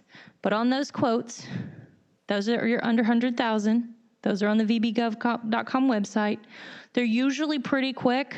They're usually pretty simple with specs and stuff, and we're just buying something, right? Those turn around pretty quickly. You'll have a pricing sheet. There's all the information about how to do it. There's a pricing sheet. You just fill those out. There's always contact information on there. If you don't understand, you need help, something doesn't make sense, you contact that person. Now, if you call them, they're probably going to ask you to put it in writing, right? Because we document everything and we want to make sure that there's no miscommunication and we don't keep you from getting an award because we felt like we said this in a conversation and you heard that and now you're not getting the award. So they'll probably ask you to put it in writing, but their phone number and email are on there. Make sure you're engaging with that person. That's why it's on there. Invitation to bid. Now the request for quote, deadline still stands. It's got to be in by the deadline. Got to be. But you can, let's say the system wasn't working for that one and you couldn't get it in there, they're informal. So you could actually email your quote. We could take it that way. Easier, right? Then if the system isn't working, you just email it in and go. If it's an invitation to bid, same idea, right? Low price, got to meet the specifications or the qualifications that are listed. But this one's formal. So you couldn't email it in. It has to be sealed. And then we actually have a public opening, which you're welcome to come to. Again, not a lot of fun. We just read the bid tab and you can get that. But if you want to come, you can come and hear what everybody else said. We open them in the public so that we know that there's no funny business with prices or anything. So they remain sealed. So you can't email it because if you emailed it, we could see it. So in the system, we cannot open it until the deadline comes. It's like a time safe. We literally cannot see it. There is nothing we can do. You can see yours. You can pull it back, put it back in, but we cannot see it. We can see who's turned one in, and if we've got enough folks, right? But we cannot see your bid. If the electronic system isn't working or you don't feel comfortable doing that, you can bring it by in a sealed envelope. Don't just lick it or do those little things. Put tape on it. It is sealed. The idea is that if it were opened, you could tell, right? So seal it up good, bring it to our office. Again, that deadline. Do not miss the deadline. Meet the specifications. And we cannot negotiate on bids per the law. So let's say that you kind of left a little something out there or you didn't quite meet it, but you're the low by a lot and we really like to do business with you. We can't negotiate with you to change it by law. So if there's a form that's required to be turned in and you don't turn in that form, you're out. We'll send you a letter going, appreciate you, but you're out. We'll tell you why you're out, and you'll learn a hopefully very non-expensive lesson if you weren't the low bid. Really painful if you did all that work and you were the low and you should have gotten the bid and the form wasn't there. But we can't take it because we can't negotiate on bids. Request for proposals, usually formal, although we can do informal. The bid solicitation will tell you. This is where we do best value. We do a lot of solicitations in this way where we're looking for quality, we're looking for answers. So let's say we have a issue. I'm going to use IT because they're sitting in the back. Thanks, Guy. IT says we need to be able to send Rebecca's solicitation to everyone in here based on their signature form coming in. And we don't want to touch it. They just scan in the form and it automatically knows where to send this stuff and it just gets sent to you proactively. I'm sure, I don't even know if that's possible. It doesn't sound possible, but maybe it is. I don't know. So we need that solution. So we're going to say, these are the events that we do. These are what our sign-in sheets look like. And this is the result we need. We're not going to tell you how to do it. We're going to tell you what we need. And they're probably going to say it has to interface with this, this, and this. It has to have this kind of security and this kind of firewall and a lot of terminology I don't understand at all. And basically don't read because I don't understand it. And they're going to tell you all the IT requirements, right? Then you're going to ask questions because maybe we didn't give you enough info or you want to make sure you're getting the best solution. We're going to answer those questions. Then you're going to turn in a proposal that says, this is how I propose to do that for you. This is why it will work. These are the perks. You didn't even think about the things that it can do over here that are going to be awesome for you. And it meets all your criteria of security and all that and works with your systems. Then there's going to be an evaluation committee of subject matter experts who are going to look at everybody's proposal and score them. And that solicitation tells you what we're looking for. And score those proposals and then negotiate with at least the top 2. But if there's a bunch, they'll negotiate with a bunch. We'll figure out the best value for the city, and then we'll post an award. And it's a lengthy process. The standard time for that is 6 months, right? IT, looking at you, it sometimes takes a lot longer than that, doesn't it? But it's a lengthy process, right? And your proposal is lengthy. So turn it in by the deadline because we don't want you to do all that work and then not even be considered. You can get debriefed after these if you don't. I mean, if you win or if you don't. Why did you not select me? What were you looking for that I didn't have? Look at that evaluation criteria. It'll tell you the weighting, how many points everything is worth. If it's worth more points, then we're real interested in it. Make sure it's a fluffy part of your proposal, right? We want to know that part. So if a lot of times on something like that, experience will be in there. Where have you done this before? How do I know to trust you? How are you qualified? That'll be in there. Qualifications of everybody working on it, right? We want to know why you're qualified, how you're qualified. Sell yourself in those sections. But look at those weights and see what's most important to us. We can negotiate. In fact, we have to negotiate per law on RFPs, so we'll talk to you on those. And again, they're usually formal, so make sure those are sealed up tight or put in through the electronic system. Questions about those different types? Okay. Because we use our own terminology and we don't really share with you. Yeah, we still got time. Specifications, usually these are for goods or widgets, right? Usually we don't do a brand name justification, right? So again, not at the city of Virginia Beach, but when I was back at the state of Arkansas, somebody wanted to bid all-terrain vehicles, right? The ATVs. What do we call them now? Quads? I don't know. I'm old. Back then it was ATVs. And I got the specs. I was a buyer at that time, and I got the specs from the department, and it was, I want to say, Game and Fish Commission, which is real important in Arkansas, just saying. And they wanted to buy ATVs, and they sent me the specs from the Kawasaki brochure. Well, does it have to be Kawasaki? Oh, no.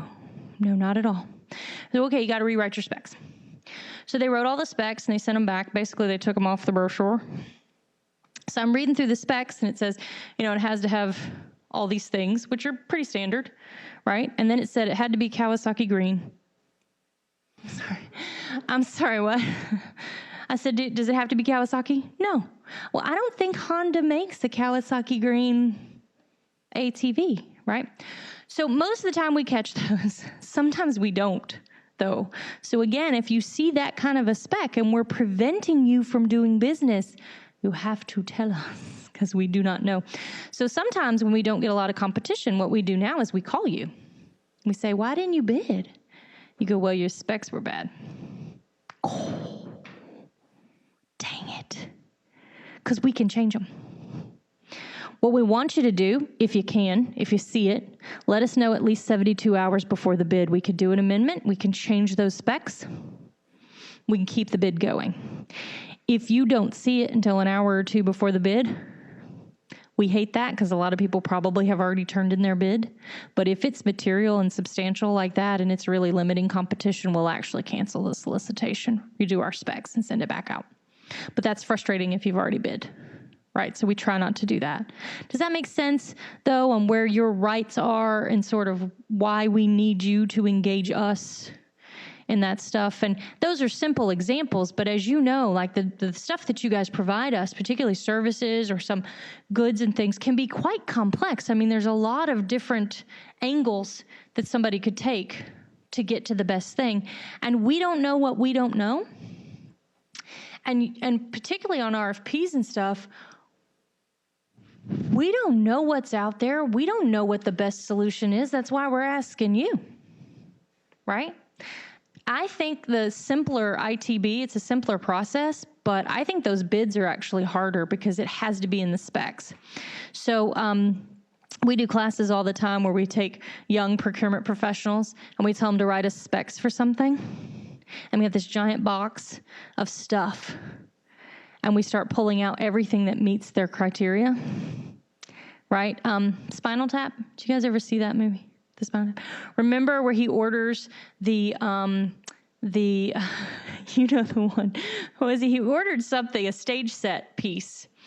And he was going to have like a volcano or a tree. I don't remember what he ordered, but he ordered some major stage set piece to be done. And they wrote the specs on a napkin.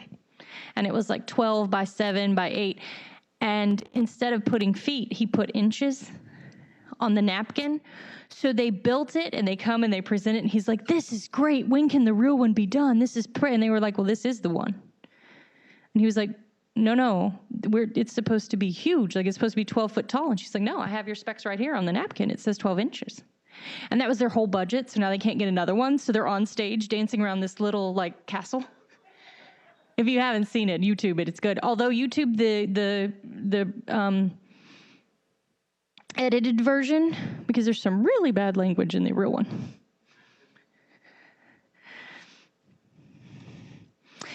Scope of work. Again, that's the one where we tell you, this is what we need. The end place we need to end up at point B. We're currently at point A. And you have to make sure that you meet these requirements along the way. Work with our system or that sort of thing.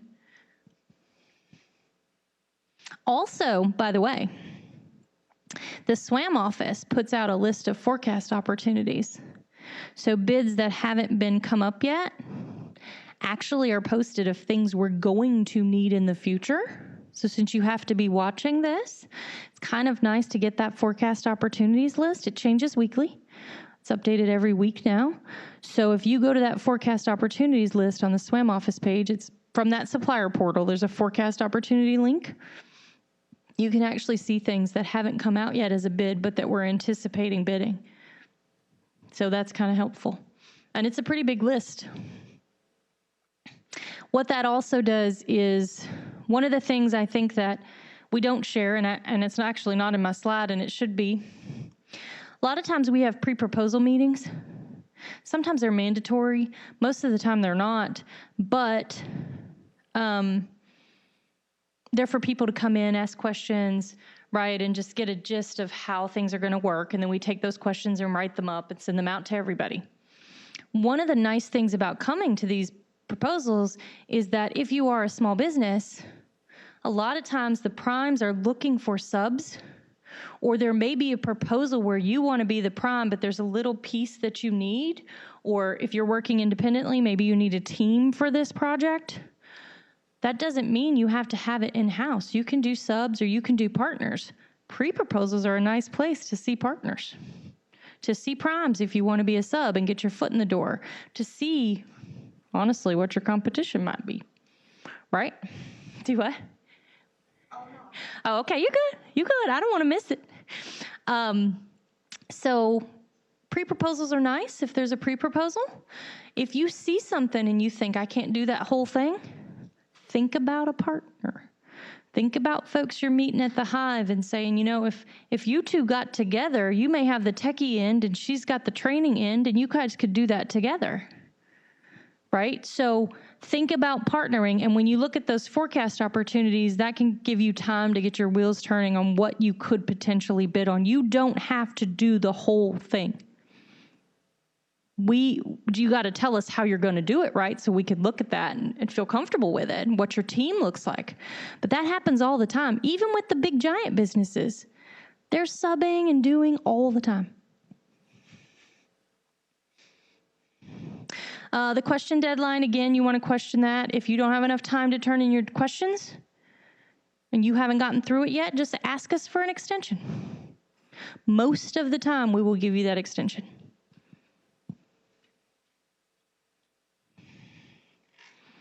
Oh, I got ahead of myself. Pre-proposal, there it is. It is in my slide. Look at that when you get the solicitation and make sure you don't miss it, because if it is mandatory and you miss it, you're out. Right? Generally, they're not mandatory unless there is something that we know you need to see. So, for example, we demo a lot of houses. We need you to go look at what you're going to be doing before you bid on it, because we want you to see what you're getting into. Right? So sometimes they're mandatory.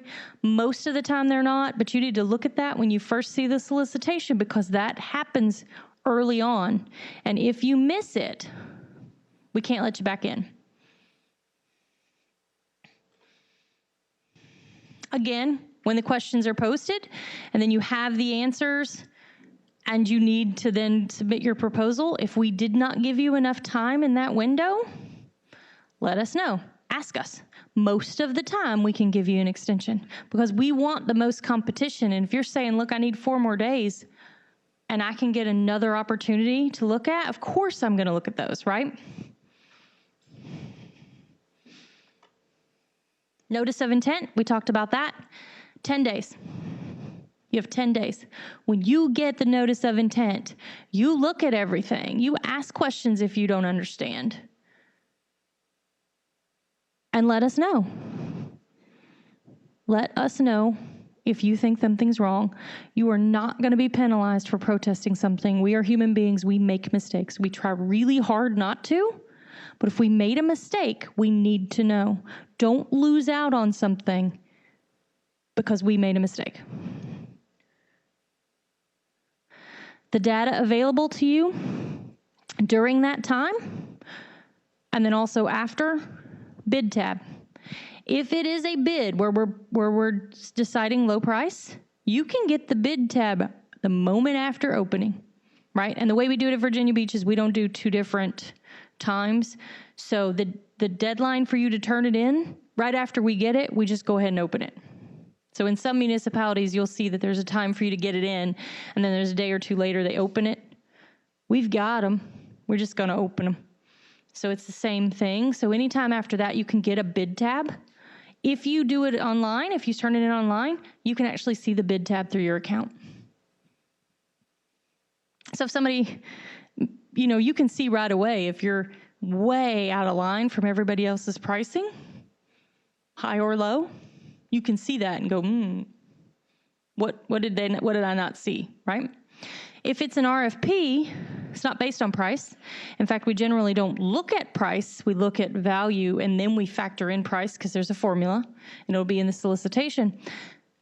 But you can get a list of everybody who responded. If you just want to see who responded, you can ask for that and get that. Debrief. We won't debrief you during the protest period because the answer is not final yet. But anytime after that, you can request a debrief, and we will actually work with you to sit down with the evaluation committee who looked at all the proposals and answer your questions or explain to you what they were looking for. So let's say, what's your name, babe? Frozine. So let's say Frozine turns in a proposal, and she's got, you can't be old enough for this, 50 years of experience. I know you can't have 50 years of experience, but she started doing this before she was born. And Tyler has 12 years of experience. Frozine says experience was worth 25%.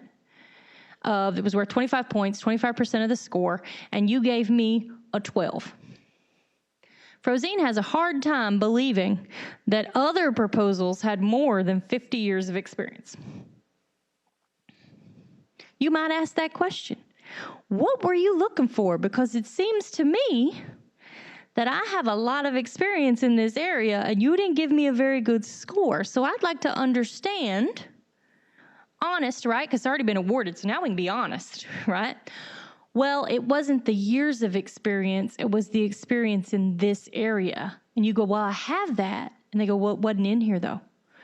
And now Frozine knows for the next one why, and she's going to put that in there. Right? Or there's a section where she got a really low score and she answered all the questions. I said, but there's no org chart, and we specifically asked for an org chart. So she scored low. She'll never forget an org chart again. Right? So it's that you can learn from that. It is rare that somebody, especially on RFPs, is going to hit the first time, because you got to learn to play the game. And you got to learn what our folks are sort of looking for so that you can make sure you get that in there. And we want you to be successful. We don't do a lot of these. I don't know if people don't want to or feel comfortable or just don't know. But it is your right to get a debrief. And we want you to get a debrief because we want you to learn so that you'll come back and bid again and get one of these. Because again, I only look better if you get awards.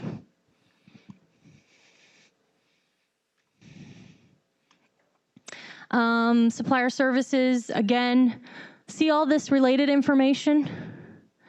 Consent to accept electronic signature. If you want your POs electronically, you have to sign a little hard copy form for us and send it back.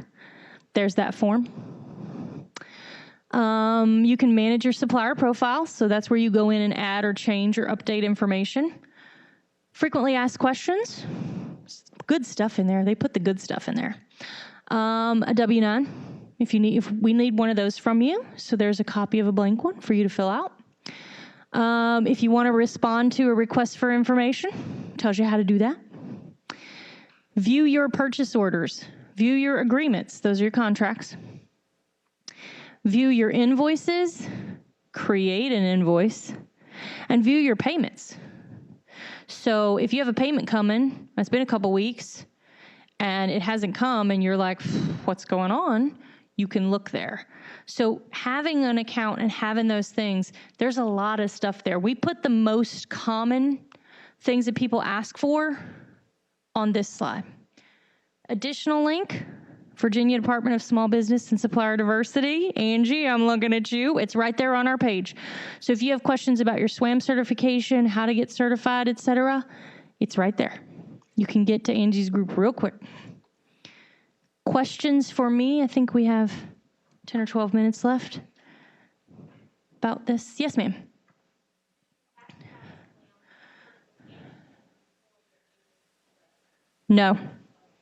No, because not everybody who's going to, the question was, do you have to have a SWAM certification before you can register? And the answer is no, because some people aren't going to have a SWAM certification, right? So everybody's registering through this same site. But there are programs at the city now that we have something called, I'll go through just a couple of them. We have something called a sheltered bid. Now, when we have a sheltered bid, if a solicitation meets certain criteria, we can shelter it. And the way we shelter it is you have to be a certified SWAM business to bid on those. So we know we're going to get a SWAM business if SWAM businesses respond. Now here's the problem. We have to have at least three or two? I think it's 3.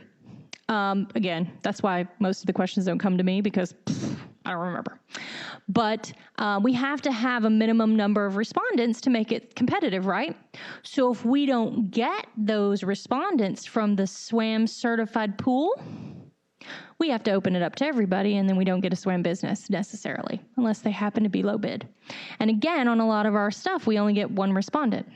So if I get 1 SWAM respondent, I can't award to them right then. I have to open it up to everybody, and then if they're still the low, they get it, and if they're not, they're not. Now, the kicker on that is, ordinance says you have to be SWAM certified, right? So if you're not SWAM certified, even if you are a minority-owned business or a woman-owned business or a service-disabled veteran-owned business, if you're not certified through Angie's group, it doesn't matter, right? Because we have to know that you're really SWAM, right? So SWAM certification has a lot of benefits. That's a major one. We have some things called project goals. So construction projects over $5 million have to meet a certain level of subcontracting with SWAM. So even if you're a SWAM certified business and you want to be the prime, you have to subcontract with the percentage we've identified at a minimum to have those contracts. And if your subs are woman-owned or minority-owned, but they're not SWAM certified, they don't count for you, right? So it's really important, because if you are looking to sub with another company and you're not SWAM certified, they may be looking for SWAM certified, right? So it's really important, I think, for you guys to get SWAM certified if you meet the criteria, because, and we have many other programs like that that came from the Disparity Study to make sure that we are engaging SWAM certified businesses. But again, if we don't get the participation from the SWAM businesses, we still have the need. And that's where I think the programs are working. I think our numbers are going to show that they're working. But we miss a lot of opportunity because we don't have SWAM certified businesses responding. And so that's where programs like this are so important, and days like this are so important, because my numbers could be oh so much better. We do so many sheltered bids. Early on, I looked at the numbers. I can't remember them right now, but I looked at the numbers like 4 months into sheltered bidding. We'd done 60 sheltered bids, but we'd only been able to award 20 of them because we didn't have enough respondents that were SWAM. Now, that was when the program first started. We're doing better, right? But we're still struggling with getting enough SWAM certified businesses. I mean, I hear my procurement staff in the hall going, "How did it go?" Had to open it up to everybody. Didn't get enough.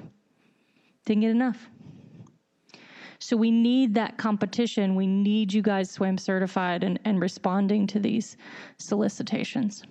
And city buys a lot of stuff. You may think, well, the city probably doesn't buy what I'm offering. I'd be surprised. We buy a lot of stuff. I'm surprised at what I see come through. I'm like, I did not know we bought that. I had no idea. As procurement officers, they actually keep a list, because there's a competition every year at the National Forum for who bought the weirdest thing. Because there's just so much stuff that you buy. And especially with things like COVID or other emergencies, we had no idea we would be buying some of the things that we're buying. Who could have foreseen that, right? So those vendors that were already registered for us when we came to an emergency situation, we're right there for help us. And that's where you have to learn to play the game. You got to get registered. You got to get in our system. You got to get on our radar. Because if we don't know you're there, we can't reach out to you when we have that need. So we actually put, a little asterisk by all our reporting and go, this doesn't include emergencies. Because we didn't solicit those. You didn't get a chance if we didn't know about you. So give yourself a chance. Get in there. Worst case, you spent 20 minutes registering for something that didn't pay off. I mean, I know 20 minutes is a lot, but I think it's worth the risk. I'm hoping that you decide to come on in and register with us. Any more questions for me? I have some from online. Oh, okay. Okay, so Sure. one of the questions is it possible to submit a proposal for business that was not registered Is not registered for what? by the city? Oh, okay. So yes, you can turn in a proposal if you're not registered. Absolutely. You won't be able to turn it in electronically, which is how we're doing the bids now, but you can bring it in physically to the office or send it via carrier. Just make sure it gets there by the deadline. And you will have to contact the procurement officer, because a lot of the details of the solicitation you won't be able to access online. They'll have to send those to you. Okay, there's like 4 more. Okay. Does Swam certification expire? Yes, and Angie will talk more to that when she's up there. But yes, it does expire, so you do have to recertify on a regular basis. Angie? Every 5 years. Okay, every 5 years for the ones online. And if your certification is expired, we can't count you as SWAM. Okay. This is a question with two statements. Okay. Can we make an appointment to sit with someone to share our business? And this is the two statement after. Sometimes you do not know what you might need or could benefit from a local business. I'm reading exactly what the Okay, person you're said. good. From that a local business could provide. Mm-hmm. True. Then it said just having a listing in a system versus talking with a human is very limited. Absolutely. Yeah, so that's a good point, and one I don't touch on, so thank you for whoever asked that question. So purchasing doesn't buy anything, but we buy everything. So the deal is we don't make the decisions about what the city needs, right? And we're administrative support, so we need like paper and a copier, right? So, and IT services on every day. But the people who make those decisions are in the departments across the city. If you go to vbgov.com, there is actually a listing of departments that you can click on. So what you want to do is get in front of those. If you have something that we don't even know that we need, you need to get in front of, not of the purchasing office. And that's a piece of the game because people want to send their stuff to me. I don't buy what you're selling. I manage the process when somebody tells me they need to buy what you're selling. So you need to get in front of your customer. I am not your customer. Those departments are your customer.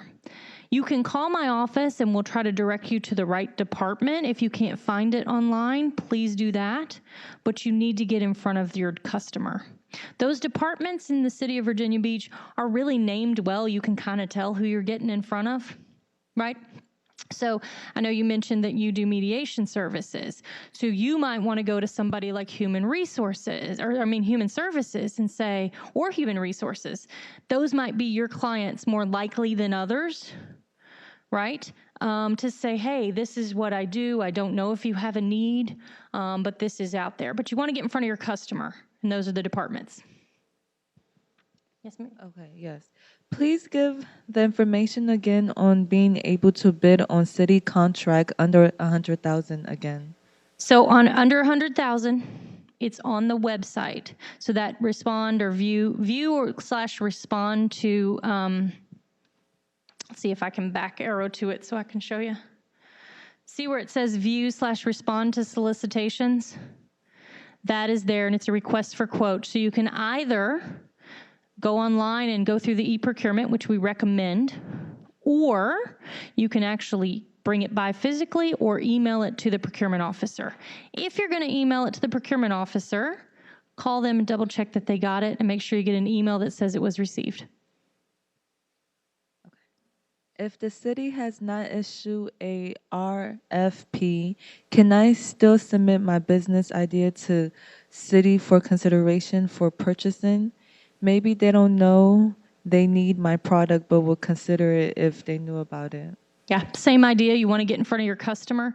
I will mention there is a public procurement act called the PPEA, and it's a Public-Private Infrastructure Act. There are certain things where you can actually turn in an unsolicited proposal. If you want to know more about that, my cards again are on the table. Email me. For those of you who are online and can't get a card, it's rkee@vbgov.com. And since I'm from Arkansas, that's arky@vbgov.com. Thank you, Mom and Dad. Yeah, good times. So rkee@vbgov.com. And I will actually send you a copy of the law for that. And the procedures of how VBGov looks at that, but it has to be a qualifying project, and that's why I don't mention it often, because the qualifying projects for that are very limited. So if you do the work to send me an unsolicited proposal under that act, if it's not a qualifying project, I will reject you right away, and then you've done that work. So I would say get in front of your customer. For shelter bid topic, does any type of Swam certification allow a vendor to earn a award on a shelter bid? I ask because my business is certified as a SDV OSB, but we are not minority or women owner. So, good question. Under the sheltered bidding, there is not a priority or preference for type of SWAM certification. So, if you are SWAM certified, you are considered on those, and we would consider everybody who is SWAM certified, and we would choose the lowest bid. Other questions? Does the City of Virginia Beach buy books? Yes, Virginia Public Libraries buys books all the time. I would be surprised if other departments also didn't buy some books from time to time. So yes, definitely we do buy books. Ching ching. Questions for me? I think my time is up. All right, thank you. And I see our mayor just slid into the building. Do you want me to exit out of that?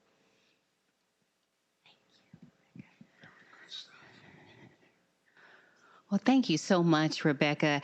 And seriously, you hit that one out of the park. Great job. And thanks for being here, considering your situation. I tell you, we can't do anything without our dedicated, trusted staff. And so I just appreciate everybody who's here today to support the Ignite Boot Camp. And previously you heard from Taylor Adams from our Economic Development Department, and he talked about some of the trends for Virginia Beach and focusing on entrepreneurship with young entrepreneurs and where the city is going in the future. So it was really good information. And then you just heard from Miss Rebecca Key, and she gave you some really good information and tips on how to play the game. I learned some information from her that I did not know. So she is a wealth of information. Her cards, again, are on the table over there as you go out the door. Please get her a card if you have any additional questions. And now I want to introduce our mayor. He had an event earlier this morning, and he wasn't able to be here to give us a welcome, but now we're so glad to have him with us today to speak to everyone at the boot camp. So Mayor, thank you for being here. Oh, good morning, and what a privilege it is to be among you. And I'll tell you what, the business of Virginia Beach is business. And we just want to thank you, and I want to particularly thank Council Lady Wooten for, putting this together. Because guess what? We not want you not only survive in a business, but to thrive in a business. And not only to start a business, but to expand the business. A lot of businesses maybe start off with one person and then go to 3 and 5 and 20 and, start going and getting bigger and bigger. But once again, I just want to thank you all for the time and initiative and the staff that comes here. And, we want to do business with you. We really, really do. We're encumbered by a lot of rules and regulations and paperwork, but a lot of it's designed to really, make it fair and make it accessible. Virginia Beach wants to be the city of inclusion, of diversity, and bringing people together in a very, very big and positive way. And let me just tell you what's on the horizon. When we got the wind turbines coming in, we got 188 more of those. That's going to mean jobs and opportunities. Then we got cables coming in. We got broadband coming in. One of the things that we really want to do and focus as a city is that right now, a lot of folks, their children graduate from colleges, but they don't have the right type of jobs here. We're going to be changing that in the future. So this is going to be an opportunity for us to go forward. And when's the Vibe office going to... Now, on the 22nd, we're going to be opening up the Hive office, and I want to make sure that you're there. I'm going to be doing the dedication. This is going to be a place where you can go and have access into the labyrinth and complexities of it is in doing business sometime and getting things going. But basically what we're doing, through these Ignite series is to make sure that you have the tools necessary to succeed. So, on behalf of a grateful mayor and a grateful city, I just want to say welcome, thank you, and believe that your success will be our success. Thank you, and God bless you.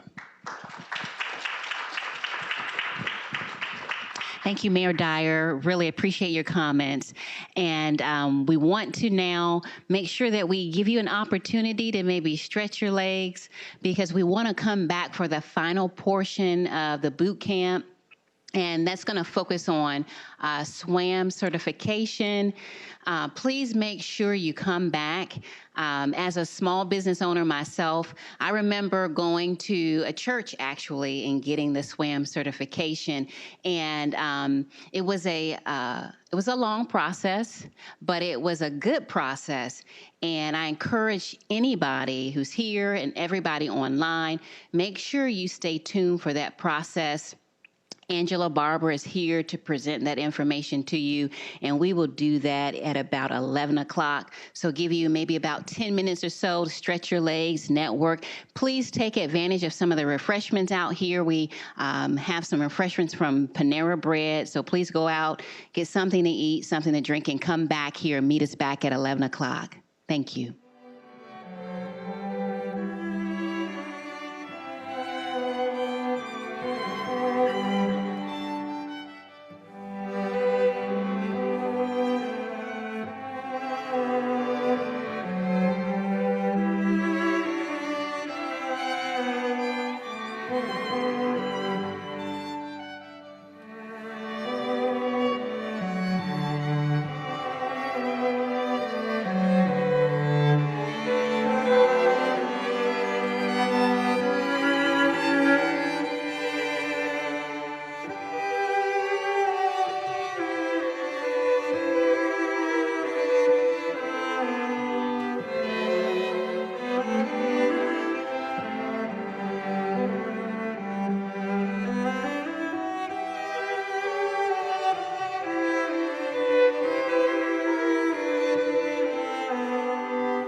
Good morning. Good morning.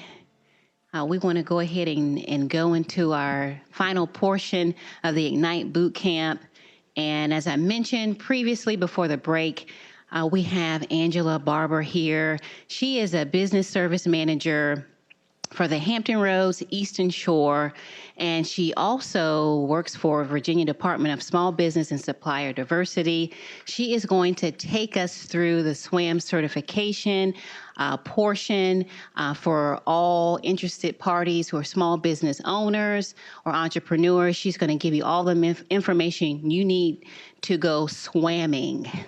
So without further ado, Angela Barber, thank you.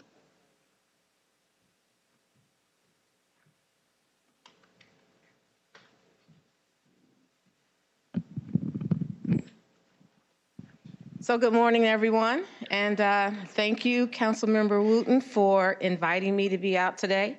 So I just want to say welcome on behalf of the Virginia Department, Small Business and Supplier Diversity. And again, I'm Angela Barber, and I am the Business Services Manager covering Hampton Roads, Eastern Shore, parts of the peninsula, and if you guys know where Emporia is, that's all my area as well. So I have a big area to cover. So today we're going to talk about the Virginia Swam Certification Program. So I'm going to cover the types of certifications and their definitions, what SWAM certification is used for, and then I'm going to walk you through the application process because Councilmember Wooten talked about being or going through the process quite a while ago, and I may have been before we did the online process. So I'm going to walk you through our application, which is now done online, as well as the required documents that are going to be required as well. So before I get into the actual SWAM certification, I think it's important that I also share a little bit of information about our agency because certification isn't the only thing that we do. A lot of times, individuals refer to us as the SWAM Certification Agency, and I even have some of my small businesses call me the SWAM Lady, and that's okay. But we also have other services that we provide. First and foremost is advocacy, and that's legislation, policy, and facilitation of the Small Business Initiative in the Commonwealth of Virginia. We also offer business development and outreach services. That's my division. There are 5 of us across the state of Virginia that can provide training. We also support all economic development and business development through workshops like this one, seminars as well.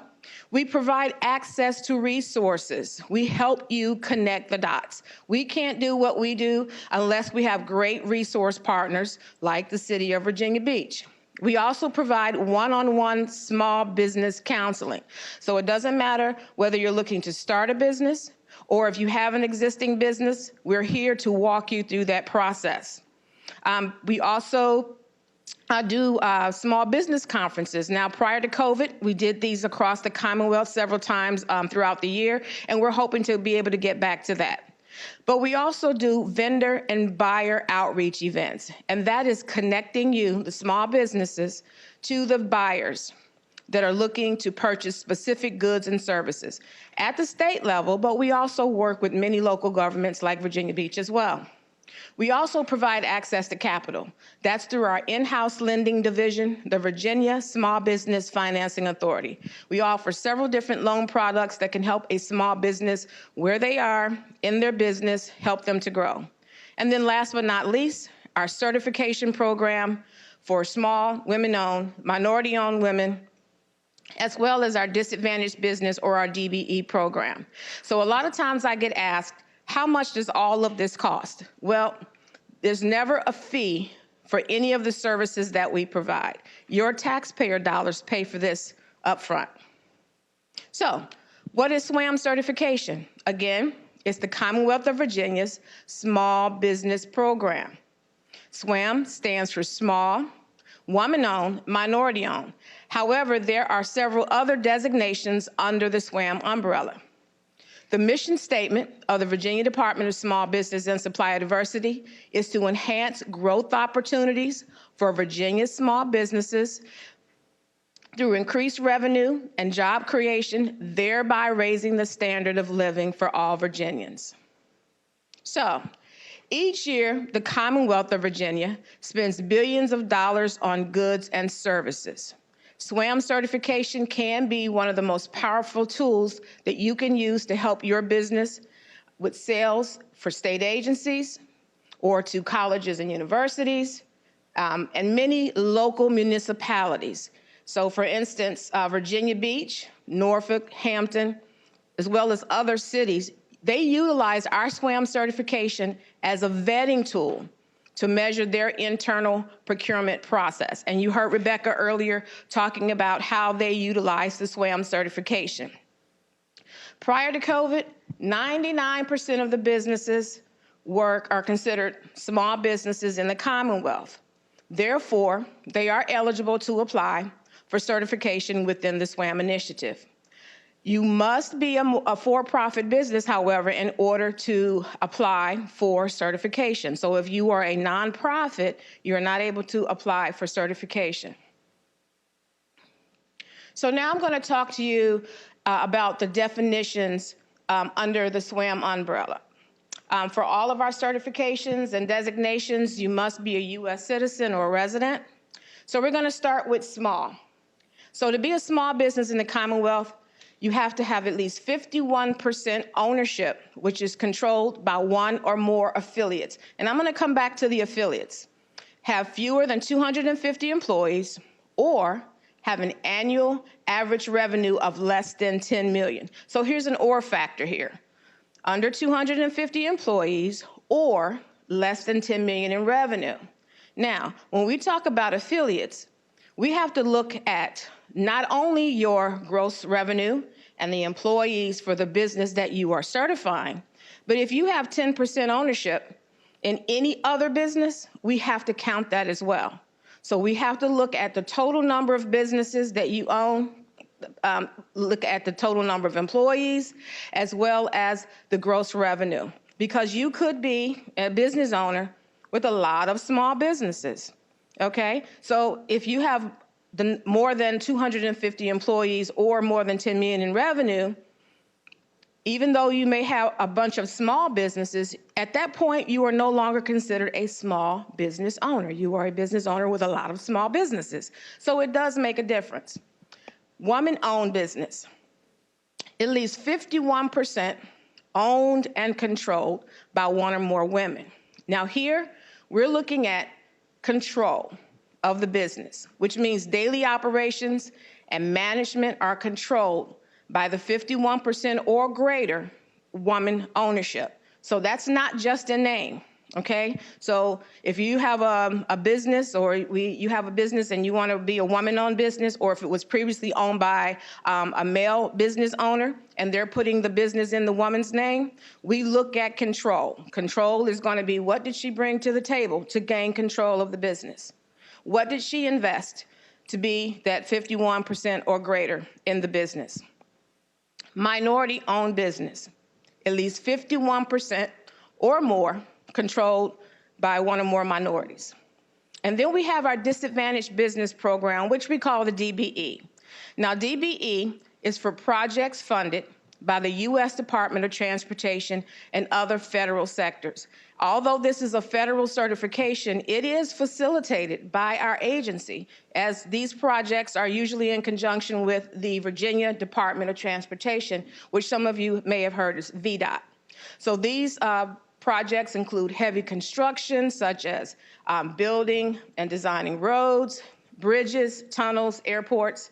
And so some of you may be familiar with the Hampton Roads Bridge Connector Project. So this is one example of how the DBE is used in this particular project. So in order to be a micro business, the micro is going to be a subset of small. So you first have to qualify and meet the definition of small before you can be a micro. But to be a micro business, you have to have fewer than 25 employees together with its affiliates and have less than 3 million in revenue. So here we have an and factor. You have to meet both of the criteria, and for small, it's an either or, okay? So the micro business is actually a set aside for purchases that are under $10,000, where the price quoted is fair and reasonable. So this is a set-aside program, and this was implemented in October of 2014. And then we also have our service disabled veteran designation under SWAM. Now, do I have any service disabled veterans? Okay, so how this works is you may have gotten your rating, which comes from the U.S. Department of Veteran Affairs. So that comes from the federal government. However, in order to get the SWAM designation under the state of Virginia, you also have to be verified through the Virginia Department of Veteran Services. And there's a process for that. It's just a one-page application that you're going to submit with your rating to the DVS, Department of Veteran Services. They're going to verify your information. They're going to send you a letter. So when you check that box for service disabled veteran, you will be prompted to upload the letter received from the Virginia Department of Veteran Services. And this is also a set aside, and legislation calls in this instance for state agencies to spend 3% of their discretionary, or what we call non-essential spend, with service disabled veterans. And it does not matter what products or goods you're selling, as long as those products and goods that you're selling are being bought, okay? So, other designations under SWAM. Now, I don't think that this would apply to anyone in the room, but it's good for you guys to understand these designations. So ESO.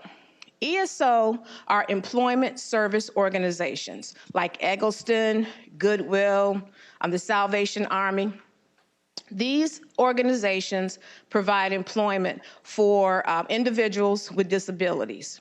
And so therefore, they are able to apply for SWAM if they have been approved under the Accreditation of Rehabilitation Facilities, which is a national organization. So with government, you're going to find we have a whole lot of acronyms too. And so they are an accredited vendor under the Virginia Department for Aging and Rehabilitative Services. So one might ask, well, how does like Goodwill or Eggleston, how are they able to become SWAM certified? Well, these agencies or these organizations provide services, and they even sell goods that are marketable to state government. Okay, so Eggleston, for instance, has 2 locations. They've got one in Chesapeake. They also have one in Norfolk. I do believe the Norfolk location has an embroidery shop. So if you have apparel that needs to have logos stitched on, they can do that. They also do or provide janitorial services. Okay, they also do shredding. So those are services that are marketable to our state government. Okay? HBCUs, historically black colleges and universities. They are classified as minority businesses under the SWAM program, regardless of the percentage of ownership of minority individuals, which is different than the minority owned. In the state of Virginia, we have 5 HBCUs. We have Norfolk State, Virginia State University, Hampton University. We have Virginia Union University, as well as the Virginia University of Lynchburg. And Hampton, Virginia Union, and Norfolk State, they are currently certified. So, what type of services does an HBCU have to offer to the state? They provide a venue. So when hopefully we get back to doing events, we can contract out to them to be able to use their facility. They also do research. VSU does a lot of research for us. Okay, so these are services that we are able to buy from them or contract out to them. In the case of Hampton University, they utilize the SWAM certification to acquire a grant that helped them with their proton therapy program. So in this case, the SWAM certification can be an access for different entities depending on what it needs to be used for. Okay? Now, I think someone mentioned earlier, there was a question about SWAM certification or the service disabled veteran owned under the federal. Well, one of the things that was implemented with our SWAM certification is that we will now recognize your federal certifications. We don't certify any of the 4 that you see here. We've got 8A, Federal Service Disabled Veteran-Owned Small Business, the Economically Disadvantaged Woman-Owned Small Business, and the WOSB, which is the Woman-Owned Small Business. These are all federal designations. However, if you have these designations and you have your approval letters, you can also include these with your SWAM certification. And when we go through the application, you're going to see some check boxes that will allow you to check these boxes as well. But be very careful. If you check these boxes, we will ask you to upload your approval letters. So I want to share with you some certification business facts. If as of fiscal year 2021, and our fiscal year just ended June 30th of this year, we had over 15,000 businesses that were SWAM certified. Over 7,000, almost 8,000 of those businesses hold a micro certification. And in fiscal year 2021, the Commonwealth spent over $2.3 billion with SWAM businesses. Now, what I've provided here is a link to our expenditure dashboard. These totals are available by agency, and they're broken down by SWAM designation. So you can go to our website at any time and look at these totals by quarter, by year, they're there, okay? So each state agency has a budget goal to meet, which is 42% of their discretionary spend, which means during their fiscal year, 42% of their budget, they must do business with SWAM businesses, okay? So 42% must be spent with the SWAM business. And that's what that expenditure dashboard provides information. And my agency is responsible for maintaining that data. That information is only for state agencies, and each state agency is responsible for reporting that data on a monthly basis, okay? 42% is the overall goal, but in 2019, they increased the construction budget goal to 50%. So what this means is there's opportunities for your business if what you are selling is marketable and being bought by the state of Virginia. And not just the state of Virginia, because we talked about SWAM certification earlier. It was mentioned as one of the processes that's used with the city of Virginia Beach. So now we're going to get into the actual certification application portal. And just to reiterate, Council Member Wooten said that she'd done the certification quite a while ago, and it was a paper process before we did the application portal. So before the portal, you had to download the application, complete it, sign it, make copies of all of your documents, put them in an envelope, and send them to Richmond. And then the person in Richmond had to take all of your documentation and scan it through, barcode it, and in some cases, enter it manually. Now, we have an automated process that allows you to be able to not only create a new application, but to actually recertify your application through the portal. So we launched our new portal July 2017. So what you see here is a screenshot of the application portal. There's a couple of ways you can get to the portal through our website. Our website is www.sbsd.virginia, spell Virginia out, .gov. You can get the link through the certification tab, or from the home page, if you scroll down to the What's Hot section, to the far left, you're going to see a tab that says Certification Application Portal. This is the page that you're going to get.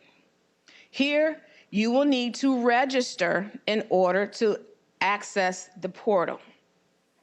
So when you get to this page, you're going to click on Register. When you click on Register, you're going to be prompted to put in your full name. You're going to create a username, and in this case, you can use your email address as your username. It works as well. You're going to create a password, confirm it. Then you're going to put in your email address again, and then you're going to click on the Register button. When you do that, you're going to receive a notification in your email from our agency. When you open up the letter or the email, you're going to see a link that says Confirm Your Account.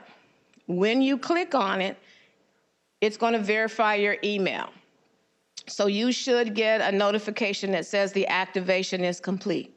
Now, when you click on registration, when you click on confirm account, that whole process, that only takes a couple of minutes. So once you register, you should receive an email within a couple of minutes. If you don't, check your spam.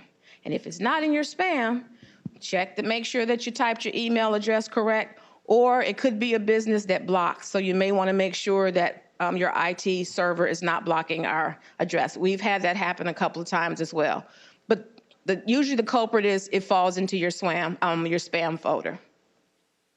So once you activate your account, you're going to go back to the login page and you're going to log in. When you log in, you will then be in the application processing portal. And this is the application queue, okay? What you see here is your dashboard, okay? So here you can there's two things that can happen. By clicking on the icon that says link/new application, you're either going to be linking up to your previous certification so you can recertify, and that also includes those that may have started an application and didn't complete it, okay? Or you're going to be creating a new application. The first thing we're going to ask you for is your EIN number. Everything that we do in the SWAM portal is tied to your tax ID number or your EIN number. And we still do have some sole proprietors that still use their social security number. And if you click SSN, it's going to change the format for you to be able to search for that. Once you hit next, it's going to go out and it's going to look for that EIN. If it does not find your EIN in the system, it's going to prompt you to start a new application. However, if it finds you in our system, it's then going to ask you for your SWAM certification number. Some people forget that, or they forget that they may have started an application and never completed it. Even if you don't complete the process, the minute you put your EIN number in our system, you are in our system. And if you don't know the SWAM certification number, you can email me directly or any one of the business service managers or our customer service. They can easily give you that info. Once you put in your EIN number and it does its thing to search for you, it's then going to either give you a new application, or if you are recertifying or have a previous app, the step after that is going to bring you to a page where it shows the last activity for that certification number. In the lower right-hand corner, there's going to be a button that says certify, recertify. That's only going to happen if you are linking up to a previous application. But for new applications, once you hit next, it's going to bring you right here.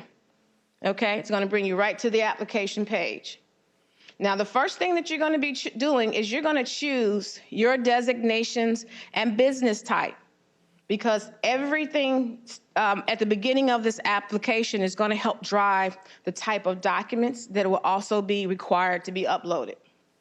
You can choose all designations that apply. So based on the definitions that I shared with you earlier on those certifications are the boxes that you're going to check.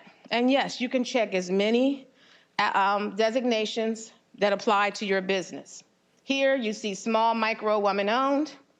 If you check that disabled veteran-owned box, it's going to prompt you for that letter from the Department of Veteran Services that I talked about. If you check DBE, since this is a federal certification process through our agency, I'm going to recommend that you contact your local DBE outreach manager. When you check the DBE box, it's going to take on a new path. It's going to require quite a few more documents. It is federal, of course. And then it's also going to require a site visit, and there's some other things that go along with that. Our local Hampton Roads DBE outreach manager is Ms. Nina Britton, N-I-N-A, Britton, B-R-I-T-T-O-N. Her email address is nina.britton@sbsd.virginia.gov. And she can talk to you about DBE, the program. Questions you may want to ask is, do you qualify and what are the benefits? And she can walk you through this entire process. Yes, ma'am.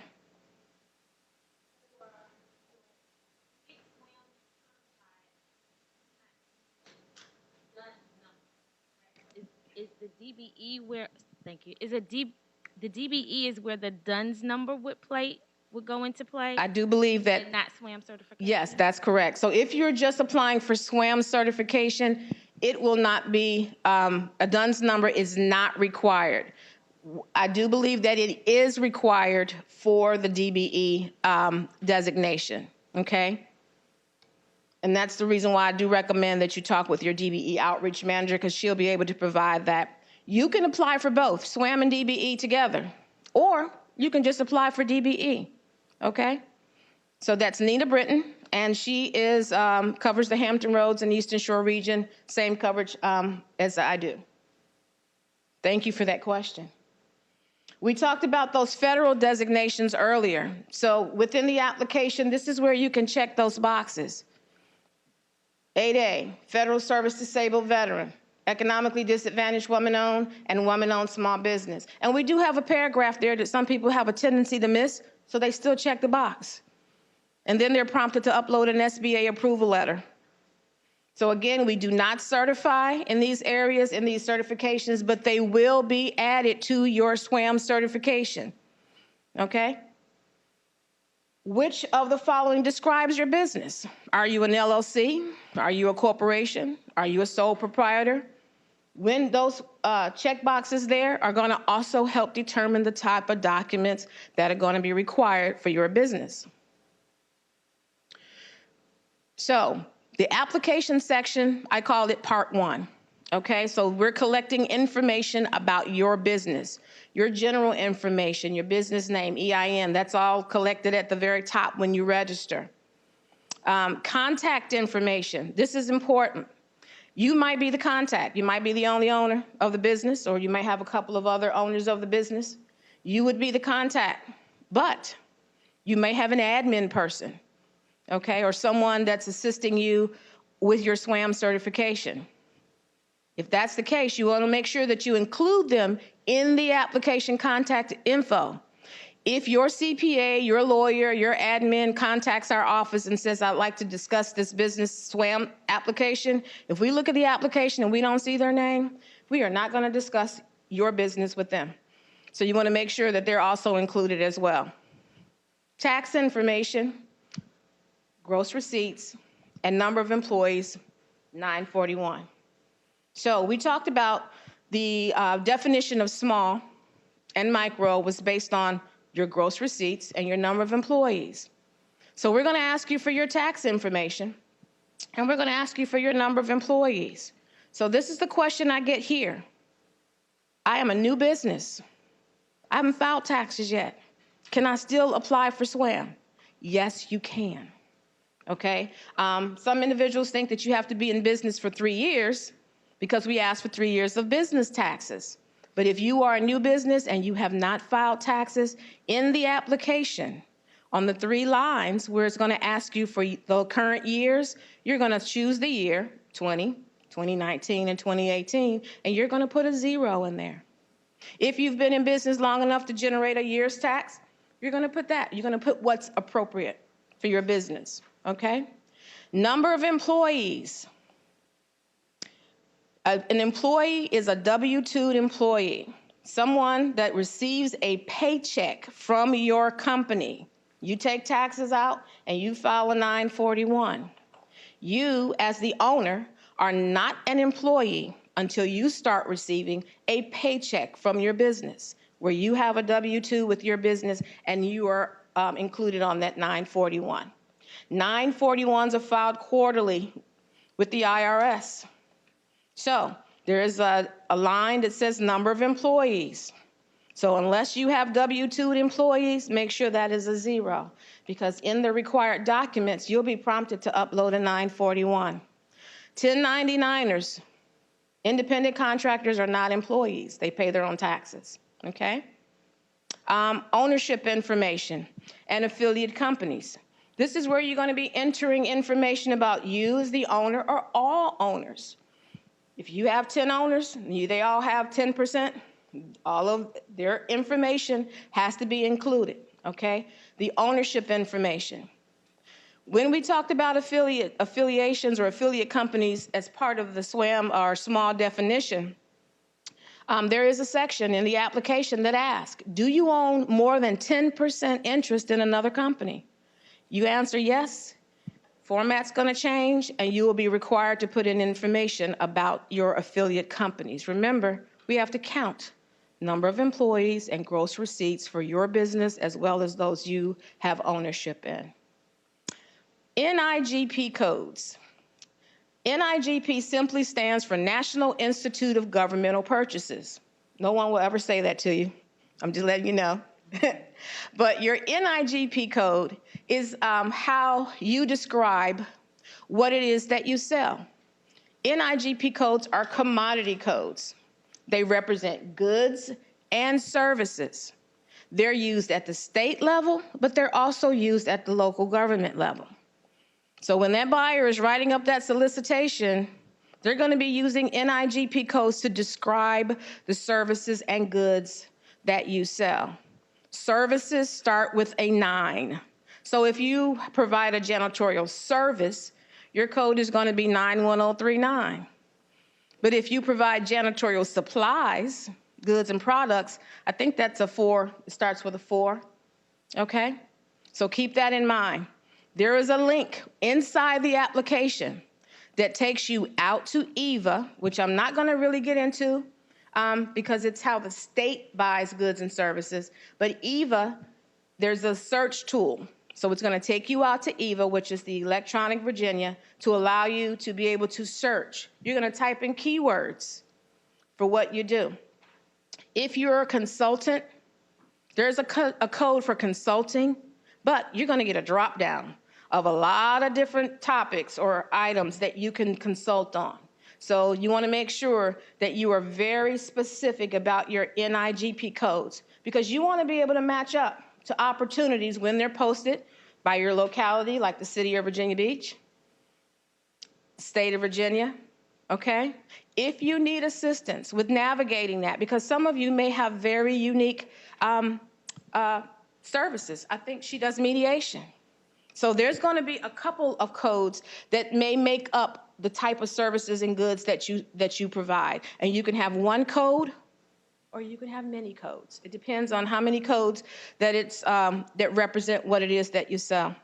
So NIGP codes, not to be confused with NAICS codes, because I have individuals that ask me that. NAICS are used at the federal level. They represent industry, and it's for federal contracting. NIGP codes are used at the state and the local level. So, part 2, once you've completed the application and you've answered all the questions and you don't get any little red asterisks that say go back and check it again, you are going to go into the second part of the application. This is the document upload section, okay? This page shows most recent tax year, tax year 2 years ago, and tax years 3 years ago. That's because in the actual sample that I did, I put in 3 years worth of information. If you had only put in 1 year of information, it's going to ask you for the most recent tax return because you only put in 1 year of information. 941s. Now, prior to, after this slide was created, there's actually a separate line for each quarter. So the question I get with 941s is, I've been in business, but I only had employees in the last 2 quarters because we asked for the most recent 4. So you're going to upload into each quarter the 941 that you do have, and then for the quarters you did not have employees, you're just going to write a statement that says, I did not have employees during this quarter. And some people actually print out a 941 and they put 0, fill it out, and they upload it. Either way. Okay?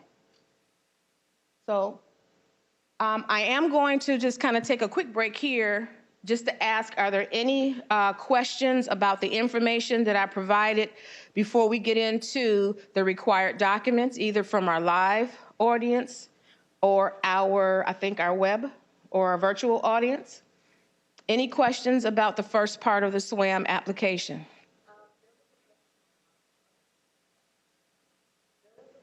How do you get the certification letter, certification for women and minority letters, as I am a Black female with a micro business owner? Okay, so if you're applying for SWAM certification as woman and minority owned, it's part of our application process. And so you will receive, once the application's gone through the process and you've been approved, you will receive that via email. However, if you're referring to the federal certifications, you have to go through the process with the SBA, Small Business Administration, sba.gov. So the federal designations are certification programs through the SBA. So if you've gone through the woman-owned small business or the economically disadvantaged woman-owned small business, those are federal certifications, and those come directly from the SBA. And then I saw a hand up here. Reminded me of Oprah running through the audience. I'm sorry. It's two questions that I have. Are we able to look up the codes on EVA prior to applying? Yes. Okay. The answer is yes. You can go to eva.virginia.gov. You can go to, I want to say it's resources tab, and then there is a NIGP code lookup tool. Yes, I highly encourage that, because if you have questions and have a hard time finding those, you can email me and I'm happy to walk you through that process to make sure that you have the correct NIGP codes. Okay. And my last question is, can you enter more than one? Yes. Okay. So you may have one code. If you provide janitorial services and that's it, it's 91039. But you may provide other services under that. So you can have as many codes as necessary that represent the goods and services that you sell. So yes, you can have more than one code. I see a question here. Hand up. Yes. Hi. I don't mean to get ahead, but at the bottom, the corporations, if I'm an LLC and I'm my only employee, I won't have any minutes from a director's meeting? We're going to go into LLC Okay. as well. Perfect. So, yep. Awesome. There is a question online. Okay. Give me a second. Okay. I'm trying to enlist for SWAM certification, but I'm not being allowed to use my email address in the username area. I also try using my name in the area also, but not being allowed to proceed. Do you have any suggestion? Okay, a couple things here. If this person was previously certified, they may be trying to log in into the new portal using an old password. If you've never registered in the new portal, you will have to do that. But if they're trying to register in the portal and they're getting that error message, it could be because there may be another email in there. What I would suggest, because we get people that create duplicate applications and all the time because they're going through the process and trying to link up. My recommendation for that person is to email me directly, and I will go into the database and I will pull that information or walk you through that. My email address is angela.barber, like the person that cut your hair, at sbsd.virginia.gov. And sometimes if they've got the incorrect email address, it may need to be reset, which I have to go through customer service to do that. But have them email me directly, and I'm happy to walk them through that process. Any other questions from the audience? Great. All right. So now we're going to get into the required documents. Now, remember I said at the top that how you answer the questions in the application are also going to kind of dictate what documents are going to be required. Everybody has to provide proof of identity. That's your driver's license. If you don't drive, state ID. Proof of citizenship, that is your passport. Please make sure it's current. Your driver's license, please make sure it's not expired, because I get those too. So your birth certificate or a passport, or your permanent resident card, or your certificate of naturalization. If you don't have a passport and you cannot find your birth certificate, you have to have your birth certificate. So if you've got to request it, we will not be able to process your application until you get your birth certificate. Now, some of us, like myself, born in Virginia, I had what was called a birth registration card. If you come from a state that has a birth registration, she's smiling, she's probably one of those, you can use your birth registration card. That's because it's in lieu of your birth certificate, so you can use that. We talked about your taxes, okay? So, depending on how you file, if you are 1040, filing with the Schedule C for your business, we're going to require, if you have 3 years of taxes, we're going to require that the first year is your most complete federal tax. Do not include your state, your federal tax with all of the schedules. For the next year, in this example, 2019, it's going to be your first page of your 1040 and your Schedule C. And for the next year, 2018, same thing. First page of the 1040 and your Schedule C. That's assuming that you have 3 years of taxes. If it's only the 1 year, you're going to be the most complete tax return. And right now, it has to be your 2020 unless you filed for an extension. Okay? If you are a corporation, you're probably filing an 1120S. Okay, so it's going to be your complete 1120S. If it's for the 2 previous years, it's just the first page because that's where your gross receipts are found. Okay? If you are an LLC filing as an S Corp, that does not make you an S Corp. You are still an LLC, but that is how you choose to file. Okay? We talked about number of employees. So if you put anything other than a 0 on the number of employee line, it will prompt you to upload those 941s. Documented proof of contributions used to acquire ownership, showing that the owner made an investment. So at the end of the day, in layman's terms, what did you spend out of your pocket to start your business? Some of you paid a lawyer to do your LLC or corporation. Some of you went to the SCC. There's a receipt for that. Your business license, there's a receipt for that. You may have paid for rent or lease of a building, insurance, equipment, supplies, a computer, marketing, your domain name, your business cards, your flyers. Those are all expenses. Training. If you're a contractor, you do construction, you paid for that contractor's license, and that's not cheap. So that's money that you spent out of your pocket to start your business. If your business is less than 5 years old, we want you to upload those receipts. If your business is older than 5 years old, it's simply going to be a statement. I started my business in 2005. I paid a lawyer to become an LLC. I purchased a truck and bought some equipment. Estimate the value, date, and sign it. And you're going to upload that. Number 5, resume of all owners and officers. Think of it as going on a job interview. You're going to have your previous work experience, your education. Make sure to include your business on your resume, because for some industries, we need to look for experience, training. Okay, if you are applying as a construction or a contractor under construction, you should have some construction experience and a contractor's license. Example. Okay? Copies of professional licenses and permits. Number 1, your business license is considered a professional license. However, there's going to be some industries that require a professional license. Again, your contractor's license. She does mediation, so she may have some type of certification depending on the type of mediation. If you work in healthcare, if you do have a food truck or a restaurant, there's going to be a food handler's license. Not all industries have a professional license, but you should have a business license to operate in the city where your business is located. Oh, let me go back. Corporation.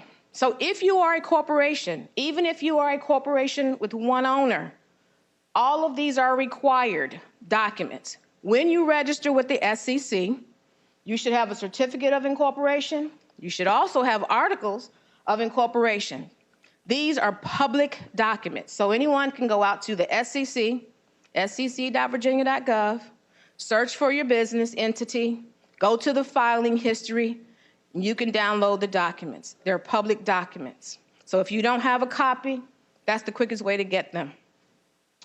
Corporate bylaws. As a corporation, you should have corporate bylaws. Talks about control, shares, voting rights, okay? If you don't have a copy of the corporate bylaws, if you had a lawyer do that information for you, make sure you check with the lawyer to make sure you have a copy. You can also Google Virginia bylaws, and you can download a copy, read it thoroughly, then go back and complete it. Make sure that it applies to your business. Minutes from the most recent stockholder and board of directors meeting, okay? Even as one owner in a corporation, you should be having a board meeting. You might need to have that meeting with yourself, with your wife, on the walk with the dog. Doesn't matter. If you have information that you've talked about your business, you should have a board meeting. It's not a lot of bells and whistles. It can be a one-page document. You can also Google board meeting template, okay? I get asked, well, how often should I be having a board meeting? Well, if it's just you, once a year may be okay. But if you have quite a few owners or quite a few board members, you may elect to do that every quarter, twice a year. That's up to you as the business owner. It is required, okay? Both sides of your stock certificates. When you become a corporation, you acquire what are called shares or stock. You're not trading on the stock market. It's not the same. You acquire shares because you are a corporation. That information is also found, your number of shares, on the SEC. It is public information. But there should be a stock certificate. Whether it's one owner with all 5,000 shares or two owners with 2,500 shares apiece, there should be a stock certificate, okay? Also, Google stock certificate template. Stock ledger. Your stock ledger keeps track of the information on your stock certificate. It's going to have fields that say certificate number, issued, shares issued to, number of shares, date, address, those type of items. And it will also keep track anytime those shares have been transferred or moved around. So that's for corporation. For the LLC, not as many documents as you can see, but your certificate of organization and your articles of organization also come from the SEC. Again, they're public documents and they're easily downloaded. I do it every day, almost in my sleep, okay? Your operating agreement. Your operating agreement is kind of like your bylaws. It talks about who does what in the business, who manages. If you are an LLC with one owner, you might not have an operating agreement. If that is the case, you're just going to write a statement that says, I am a single member LLC, therefore I do not have an operating agreement, date, sign it, and upload it. But more than one member, more than one owner, because you have members in an LLC, you should have an operating agreement, okay? And I did include information on how to get to the SEC to download that as well. If you are a sole proprietor, so in addition to some of the other documents or information, your current business license, as well as your certificate of assumed or fictitious name. Now, in the application, in the company information section, we're going to ask you for your legal business name. Underneath that is a second line that says trade name, if different. Okay, so if you DBA, doing business as, or trading under a different name, and you put anything on that second line, it's going to prompt you to upload your certificate of assumed name. Example, he could be John Doe. That's his legal business name. But he might be doing business as JD's Automotive. Get it? Certificate of assumed or fictitious name. Franchises. We do certified franchises. Franchisees are individual business owners with their own unique EIN number. All the additional information, and we're going to ask you for your franchise agreement. It doesn't matter if it's 10 pages or 100 pages. It's required. If you're a partnership, you have a partnership agreement.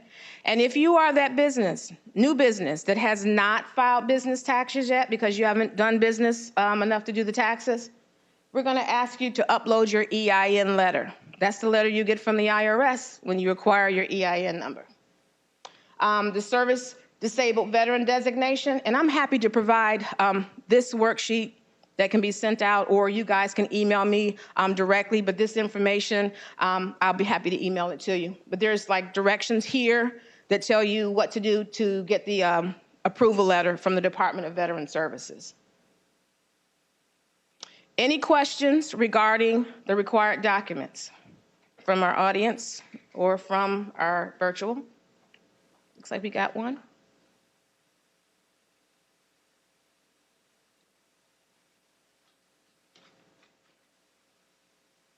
Any questions from the audience while we're waiting? Okay, go ahead, ma'am.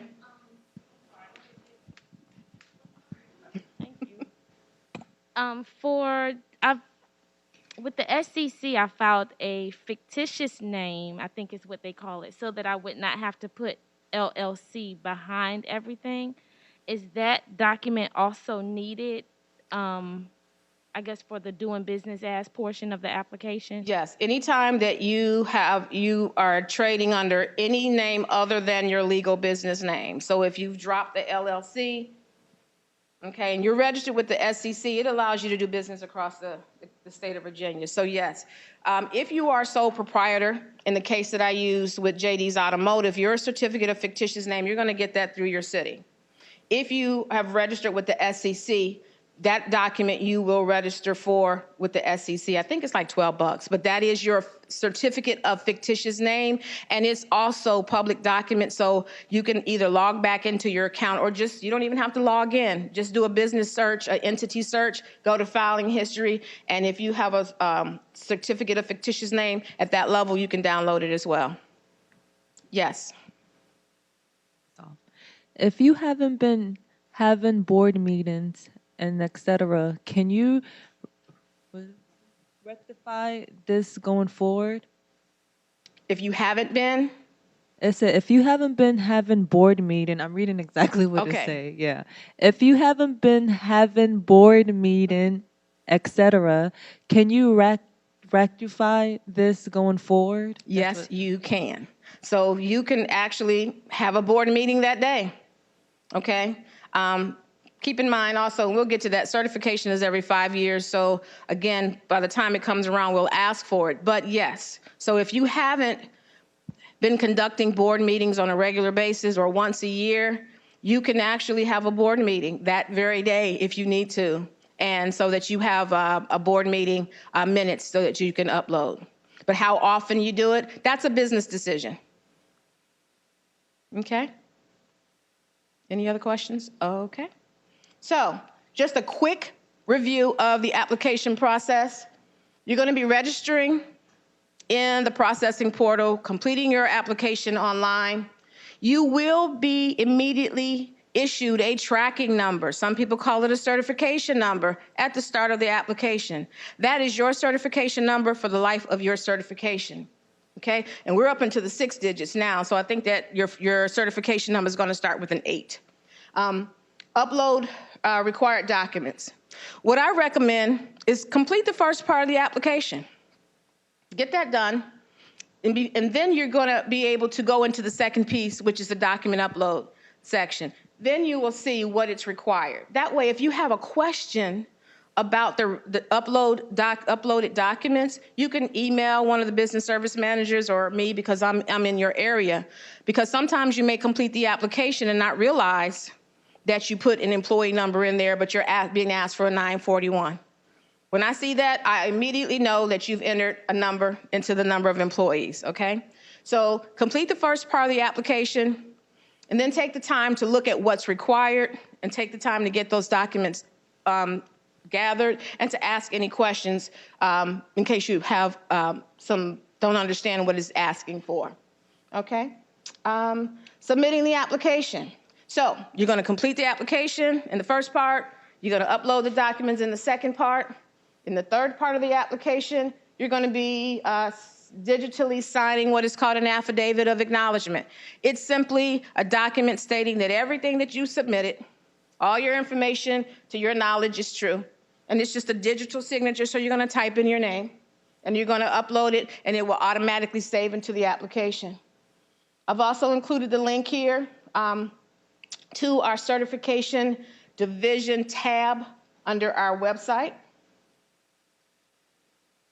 So now the application's been submitted, now what? The standard processing time for an application is about 60 business days, give or take, not calendar days. 60 business days equates to 90 calendar days, or about 3 months, from the receipt of a complete application once it's been submitted. And this allows time for review of all the documents and the approval process, and they are reviewed in the order received. Once the application is submitted, it goes into pending until it is assigned to a certification officer. The officer reviews it in the order it's received. If during the review there's questions or some missing documents, you will receive an email from that certification officer giving you an opportunity to provide an explanation or to correct anything that needs to be corrected. Prior to the new portal, almost 40% of the applications that were submitted to SBSD were incomplete or required additional documentation. You can also check your application status. This is a screenshot of the certification status search. You can search by tracking number or by company name. But you, as a vendor, you can always log back into your application portal and do that. This page is primarily used by our buyers, city buyers, local buyers, as well as state buyers, to quickly check to see if your application, where it is in the system. Also, after you become SWAM certified, you get to use the SWAM logo on all of your marketing materials, your website, your business card, your brochures. You won't have access to this until you become certified. So once you get that email that says, congratulations, you're certified, you can go log back into your SWAM application, open the application, go to the upper right-hand corner to the icon, click on it, choose account, you'll see it. Download the certificate, and then you can also download the logo. On the certificate will be your name, your certification number, and all of your certifications, and I do believe including any of the federal ones that we have recognized too. Finding certified businesses, SWAM. Also, once you become certified, you'll now be in the certification directory. You're only in this directory if your certification is current. If it expires, you're no longer in the directory, okay? This directory is used by state agencies, local government. City of Virginia Beach uses this all the time, okay? They're gonna put in NIGP codes, or they may be looking for a business by name. They can also search by type of service. This is public, it's on our website, okay? So anyone can use this. As a SWAM business, you are marketing yourself not only to state agencies, local government, but to other businesses as well. I think Rebecca talked about those partnerships, partnering and teaming earlier. Certification is every 5 years. It expires 5 years from the date you were certified. Previous, it was 3. So you will be notified as early as 120 days prior to the expiration so that you can go ahead and log in and start the process. We also can certify out-of-state businesses. I get this question all the time.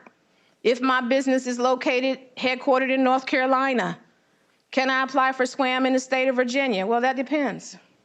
Do we have reciprocity with North Carolina? Yes. And do you already have a certification, or are you certified as a small business in North Carolina? So we have to have reciprocity with that state.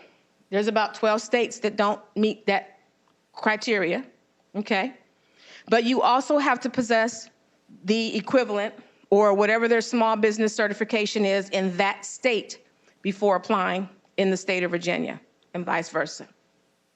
And our reciprocity policy is online. And again, if that's a document that you'd like to see, it lists all 50 states, whether we have reciprocity, and a link to their small business programs. So if you are interested in certification, need to recertify, there's a lot of ways you can get assistance. We have our customer service team in Richmond. Okay, I've provided a phone number as well. Our business development and outreach team, that's my division. There are 5 of us across the Commonwealth, and we can help you do everything from accessing the portal to registering, okay, completing a new application, showing you how to link up to that previous application or that uncompleted application that you may have started. Prior to COVID, we did one-on-ones to help you scan and upload, but because of COVID, we do that virtually now. Even for those that may be technology challenged, we have come up with ways to help you be able to do that. We can help you with your NIGP codes, and we're buyer advocates. We help connect you to the buyers and buyers to you as a small business, whether it's at the state level or the local level. And again, we have 5 areas that we cover. And I'm only going to touch on this because I know the city of Virginia Beach does not use EVA. They talked about how to connect with Virginia Beach and how to actually bid on contracts. But if you are looking to bid on opportunities at the state level, EVA is Electronic Virginia. It's our online procurement portal. In order to bid on contracts for the state of Virginia, you do have to be registered as a vendor in EVA. You do not have to be SWAM certified to register, just like with the city of Virginia Beach. You can register in their supplier portal. You do not have to be certified to do that. And this is the portal for bidding on opportunities. This is where your NIGP codes are going to really matter, okay? So I just wanted to touch on that. That website is www.eva.virginia.gov. And again, I said SWAM certification is not required to register. And if you'd like more information, please email me. And this is just a breakout of all of the regions that we cover. I cover Hampton Roads in all the areas I described earlier. We have Ms. Chris in Northern Virginia. We have Ramin is out there in Roanoke. He's way out there. He also covers Abingdon. So if you guys know where Abingdon is, then that's way out there in Southwest Virginia. We also have someone, Courtney, she covers Shenandoah Valley. So she's covering Harrisonburg, JMU area, Charlottesville. And then we have Mr. Randy Brown. He covers Richmond and all of the surrounding areas like Petersburg. So you may know a business in any of these areas and someone may be interested. Make sure that you reach out. They can reach out for assistance. And with that, I am done with my presentation. And I know we're at the end of our time, but if there are any questions, if Council Member Wooten, we can take questions still? Okay, great. Any questions from the audience? Yes. So no, I am physically located here in Virginia Beach. My office is out of purchasing. That's my physical address, but I do have a presence at the Hive. So you heard Taylor talk about the Hive earlier. So I do have a presence there. The best way to do a one-on-one with me is to email me, and then we can schedule a time to meet. And I'm just now getting back into face-to-face one-on-ones, but if you prefer phone or virtual, I'm happy to do that as well. Good, awesome. Any other questions from the audience? Yes, sir. Deciding what type of business you should be versus sole proprietor, LLC, that type of situation? Well, in a lot of our business counseling, because I do business development as well, I usually recommend that you have to do what's best for in the best interest of your business. So I do recommend working with the SBA or with SCORE or with the small business development centers. But you may also want to talk to a legal representative because they're going to be able to give you the best information on how you should structure your business. Okay, so that's a business decision. So, and if you'd like some resources for that, please email me and I'm happy to provide that to you. Great. Any from our virtual? Okay. I have a question actually. Can you hear me? Can I consider myself as a employee? Like when you fill out, instead of putting 0, can I put 1 for myself? So if you're being paid by your company, which means that Pay yourself? you're paying yourself, but you file, you have a W-2 and you file a 941 with the IRS because you're reporting to the IRS taxes that are being taken out, then yes, you are an employee. Okay, thank you. You're welcome. We're great. Thank you, guys. Thanks for having me.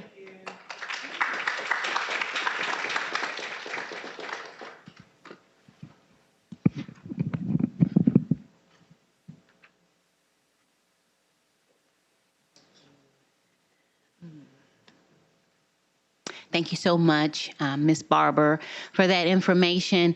And I know that it can seem like a lot of information, but if you have an opportunity to talk with Ms. Barber, she can, I'm sure, help walk you through it. But the process is doable. I went through it. It took a while, but it's doable, it's necessary, and it's going to benefit your organization. So please make sure you follow up if you have questions. And I'd like to take this time to thank everybody for joining us here today for the Ignite Business Bootcamp.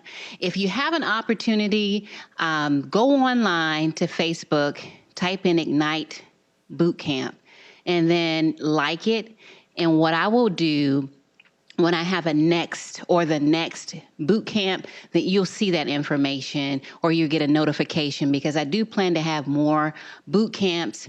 And one way that you can help me tailor it to your need is by filling out the survey that's on the back of your agenda. Actually, this is how I came up or decided to have this particular boot camp, was because I saw a lot of surveys that said people were not SWAM certified, and it really had me thinking maybe we need to kind of focus in on, you know, SWAM certification. And so I get a lot of the information and ideas from your feedback. So if you can fill out this information on the back of your agenda. If you're online, you can go into the chat, I believe, or on WebEx. The survey is on WebEx. In the chat, you can fill the information out electronically and send it in, and then we'll have an opportunity to look at it. Is that right, Tiffany? And then also, Ms. Russell's going to email all the attendees, and you'll have an electronic copy of the survey. Please, please, please fill it out, because I also share this information and data with my colleagues on City Council. So when we talk about budgeting, and as was mentioned previously, we'll be starting the budget for this next fiscal year. And so when I ask for money to be invested in programs like these, my colleagues will say to me in so many words, where's your data? Who attends? Is it helpful to the community? So this information is data that helps me share with my colleagues. Yes, it is important. People are attending and they are benefiting, and not just individuals, but businesses, entrepreneurs who actually bring business to our city and to the region. So please make sure you fill that information out. Again, I want to say thank you for coming out this this afternoon now and sharing your Saturday with me. I understand Saturdays can be difficult, but for most business owners who work day to day, Saturdays are convenient sometimes because they may not be able to get to a daily or weekly seminar at 3 or 4 o'clock in the afternoon. So I chose Saturdays to make sure you have the opportunity to come and spend time and learn about the tools and opportunities that's available within the city of Virginia Beach, because we want you to feel welcome. We want to make sure you have everything you need to grow and to be successful in the city of Virginia Beach. And sometimes it starts here on Saturday mornings, you know, spending time getting that information. But I will tell you, if you take this information and you put it to work, it will help grow your business. It will help you start your business. You will prosper. You will grow. And I believe in the city of Virginia Beach, when we're looking for opportunities specifically for our youth, I really believe entrepreneurship is very important. Oftentimes when I'm talking to people in the community, they just say to me, Ms. Wooten, all we need is an opportunity. Give us an opportunity, make the information available. And so that's what we're striving to do here with the Ignite Business series and the Ignite Business Bootcamp. So again, I can't thank you enough for being here. Thank you again to the staff. I really appreciate your support, as well as the staff of the ATC Center, making sure this building is available to us. Like I said, we can't do anything here without the support of our great staff. And I tell you, these guys go above and beyond to be here and to support the Ignite Business series. So without that, or if nothing further, if you don't have any other questions, have a good afternoon. And we look forward to seeing you at the next Ignite Business series, which actually in November we will have. And I'm planning for the series a pitch competition. And that's going to include some of the schools, TCC, Virginia Wesleyan, and students will have an opportunity to come out and pitch their business. They'll see more information through the City of Virginia Beach. And I also will put information on my Facebook page, Sabrina Wooten, and so you'll have more information on that. But that's going to be the next Ignite Business series event, a pitch competition for our young adults and entrepreneurs. So again, have a good afternoon, and thanks again for coming. Thank you.